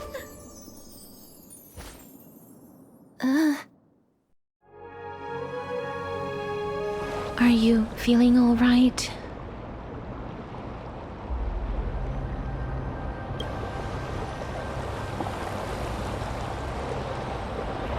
She's the demigod of trickery. When she flips the coin of whimsy into the air, she gains incredible speed that lets her travel anywhere in an instant. Just like how she clearly had no intention of lingering here for even a second longer. We can only depend on ourselves for the rest of the way. Don't worry. Mem's here to help.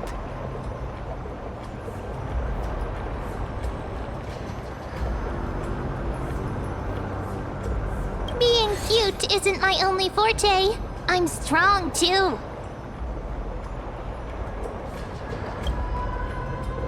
This is Styxia, the city of dragons and waves.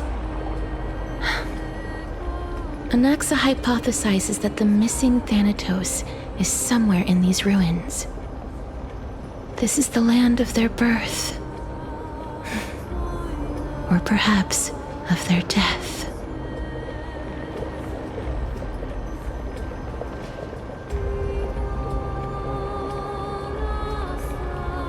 Anaxa had used a secret alchemical art to temporarily fuse his soul with Circe's and Kephalli. And when he was on the verge of death, he was pulled by Thanatos and caught a glimpse of the flowing river of souls. This alchemy, considered a sacrilegious act, might actually make the souls of mortals and titans attract each other. Even though Thanatos has been missing for 1,000 years, and even their followers haven't been able to find them, perhaps that special attraction could summon them here. Oh, so are we going to use that Philosopher's Stone to conjure the Titan? I guess that's the only way. The only leads we have now are the name of this city and the fairy tale about the dragon. Thanatos is even more mysterious than I am. Indeed. Even one as erudite as Anaxa could only point us to this place, and no further. We will be entering the unknown as soon as we take our first steps. But that won't be the first time in my long journeys. I believe that, rather than standing still, taking action is by far the better option. Perhaps fate might take pity on us today and show some compassion.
Go back whence you came.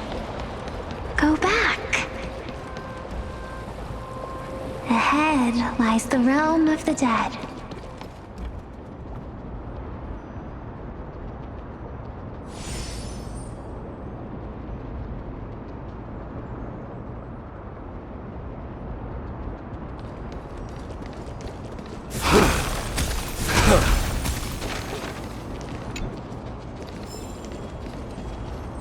What a beautiful butterfly.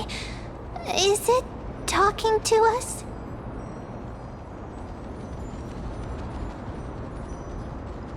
This is a eulogistic butterfly.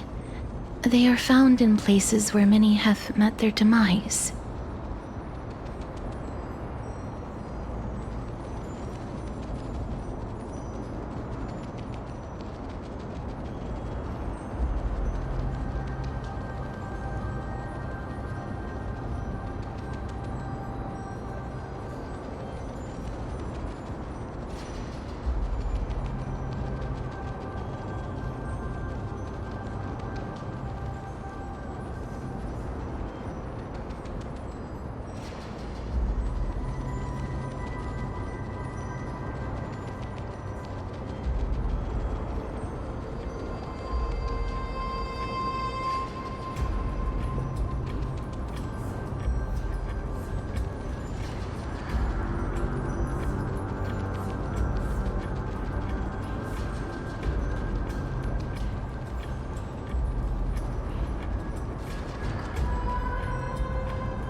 In Idonia, some think of them as manifestations of Thanatos' benevolence. By turning the lingering obsessions of the deceased into these creatures, it is as if the Titan has made life into a specimen. Others think of them as Thanatos' messengers that guide the departed to the nether realm.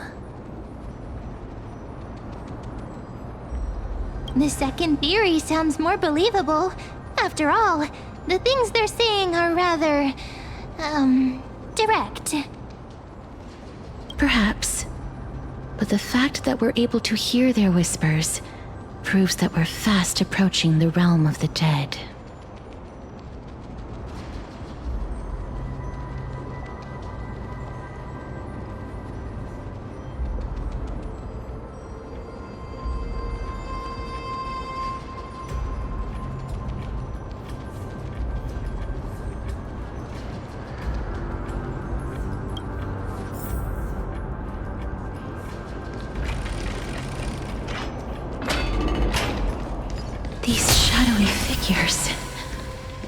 Are they illusions reflected by the River of Soul? Mommy told us to go ahead first, but she's still not here yet. 1, 2, 3. I don't even know how many days have passed since then. Perhaps Mommy will be back once you finish counting the days on all 10 fingers. 1, 2, 3. It's been much longer than 10 days since we left Mommy. Strange. For reflections in the River of Souls, they seem oddly animated.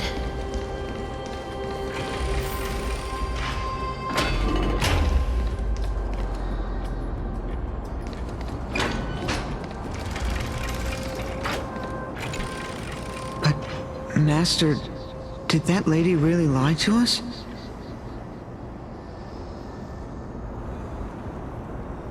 The Centurion personally instructed us to inlay the inscription into his shield.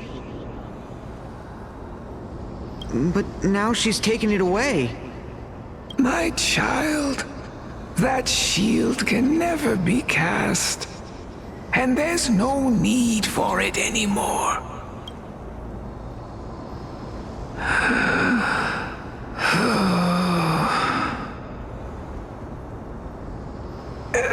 Come, child. What is the name of that Centurion again? Actually, never mind. Forget I said that. I'll wait with you for her to come back.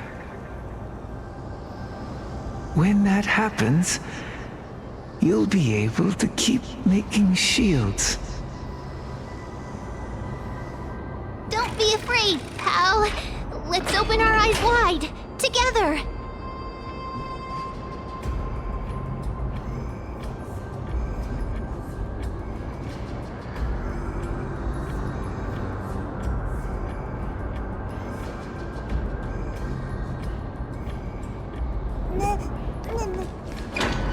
Do you want to buy any fish?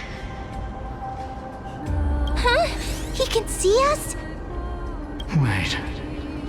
More living people. I'm not selling my fish to living people. You lot are too shameless. Buying fish without paying. If I ever see her again, I will... Could it be that you're all dead souls that never achieved rest?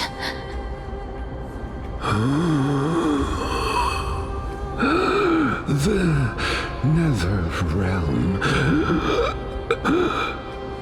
does not exist.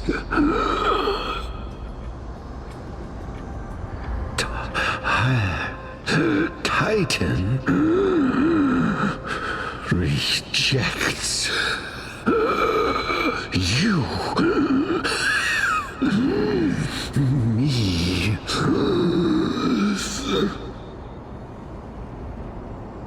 So, Do you want to buy any fish? But there aren't any fish nearby.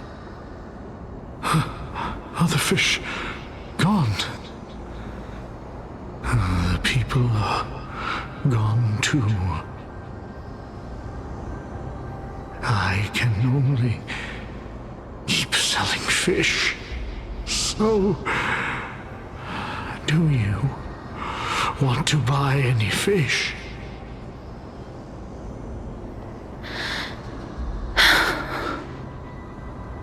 Apologies. I don't have much in the way of savings, but perhaps there's another way for me to release you from your suffering. Please relax.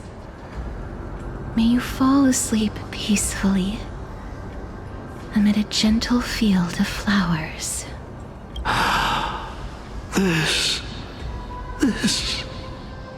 I knew it. These people aren't illusions. They're the souls of the deceased. They're supposed to reach the end of the west wind by floating down the river of souls. Yet, they have floundered upon the shoals of the stream, unable to move forward. Did Thanatos reject them? Or perhaps they didn't really die at all? Why are you identifying as a dead person now? Don't give up on yourself!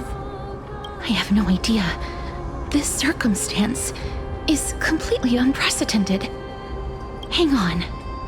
Didn't he say more living people? So that means he's seen other members of the living apart from us? Could it be that these souls are stuck here due to someone's deceit? If something is done out of goodwill, are you really gonna call it deceit? Goodwill? I can't see anything good out of... Wait a minute. Lady Cypher? That's me. I still belong to the land of the living as of now. Thank you very much. Could it be that you are the living being that those souls met? I couldn't take their behavior anymore. So I stole some things here and made up some lies there. Just trying to give them something to look forward to, you know?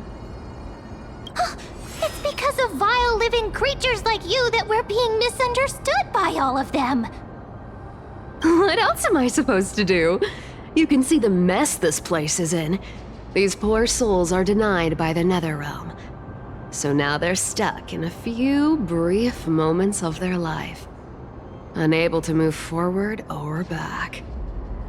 Did you see those two blacksmiths on the way? They've been here for as long as the sun's been around, wailing over and over about casting a shield. Styxia is so freaky. Then why have you come back, Lady Cypher? Hey, I'm not here to aid your adventure. I hate water more than anything else in this world. Especially that stinky river of souls. But, I just discovered some stuff before I left. And it's about that boy who defied death. I found traces of him here. Lord Mighty? Oh, right! That's his name. Well, now you know. As for whether that info is actually useful, that's for you lot to figure out. So long, Princess Homebody. So long, Grey Mystery. Huh? She disappeared just like that? Lady Cypher has always been a free spirit.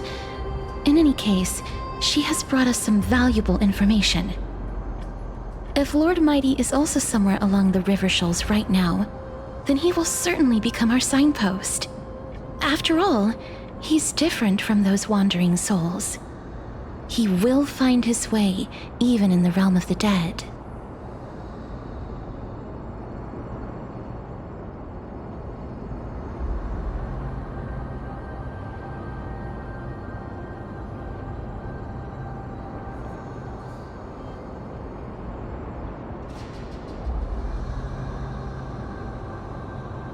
Don't worry, it's time for me to shine. Ornyx's rune of recollection is nearby. Use prayers to return the river to before it got flooded.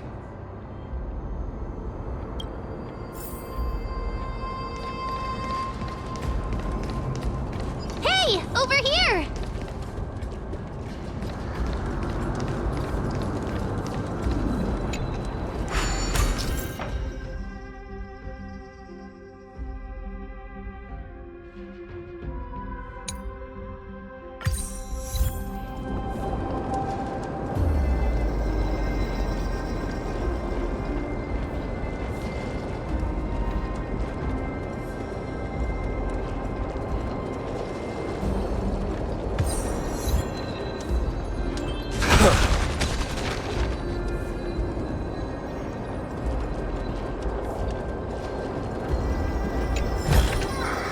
Take it. Buy some new armor for your tribe.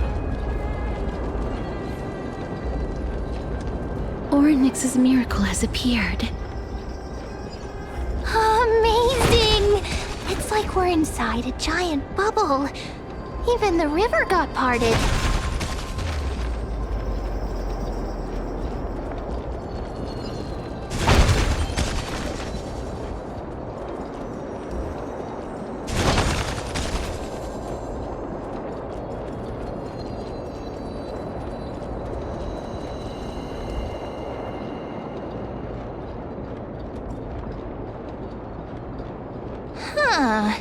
So this path actually didn't exist back then?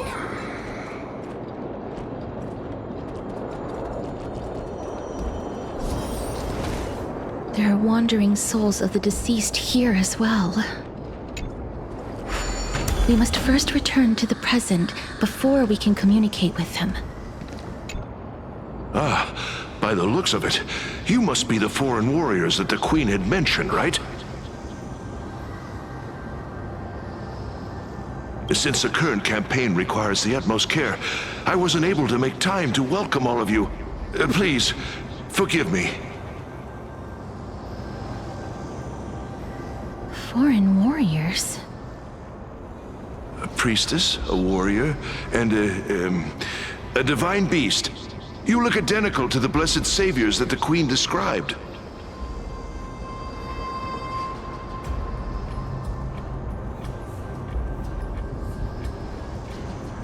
What? A campaign? Who are you campaigning against?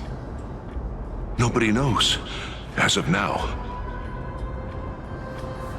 Of the scouts that went ahead, only one has managed to return. He says that the land ahead is a forbidden land that should not be approached, as it is the doorway between the netherworld and the mortal realm. As for the rest of the scouts, they've completely lost their souls and are decaying by the day.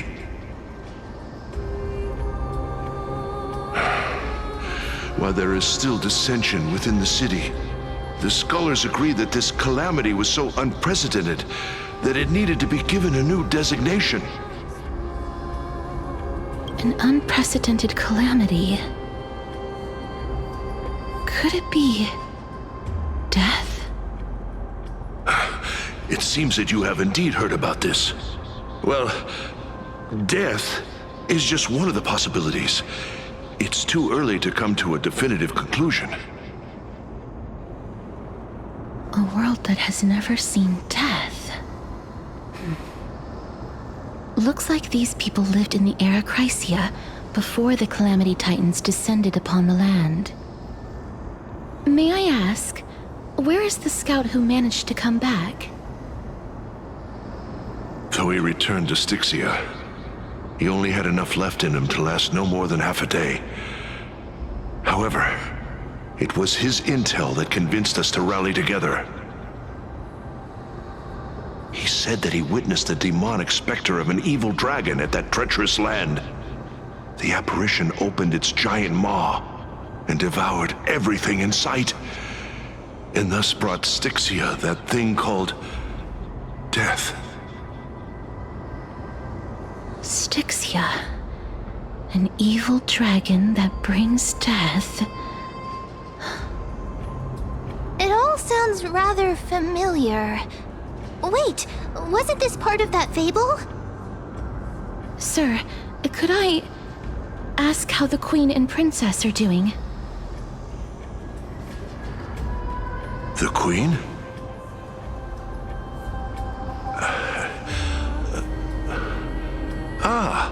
By the looks of it, you must be the foreign warriors that the Queen had mentioned, right?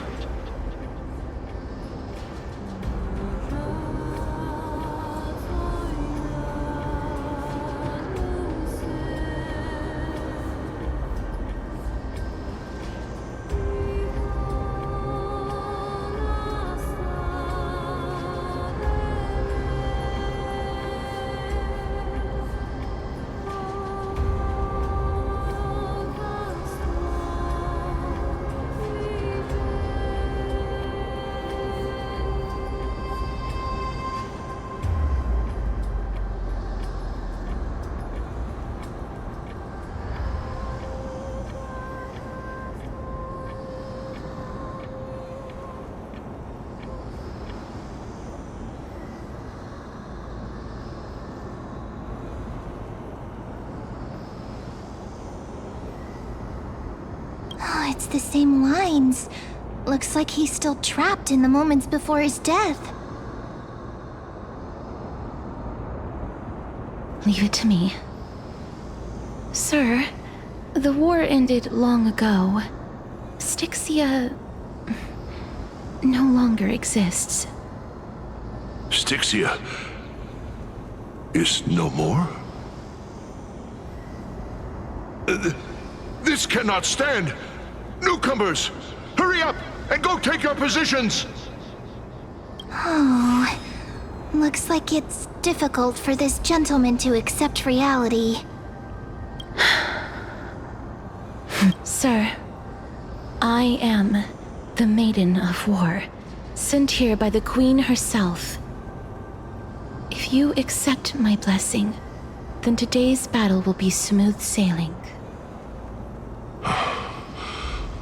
Maiden of War? I've never heard of this. There's little time to waste. Please don't take too long. Don't worry. I'm typically unwilling to prolong such a moment.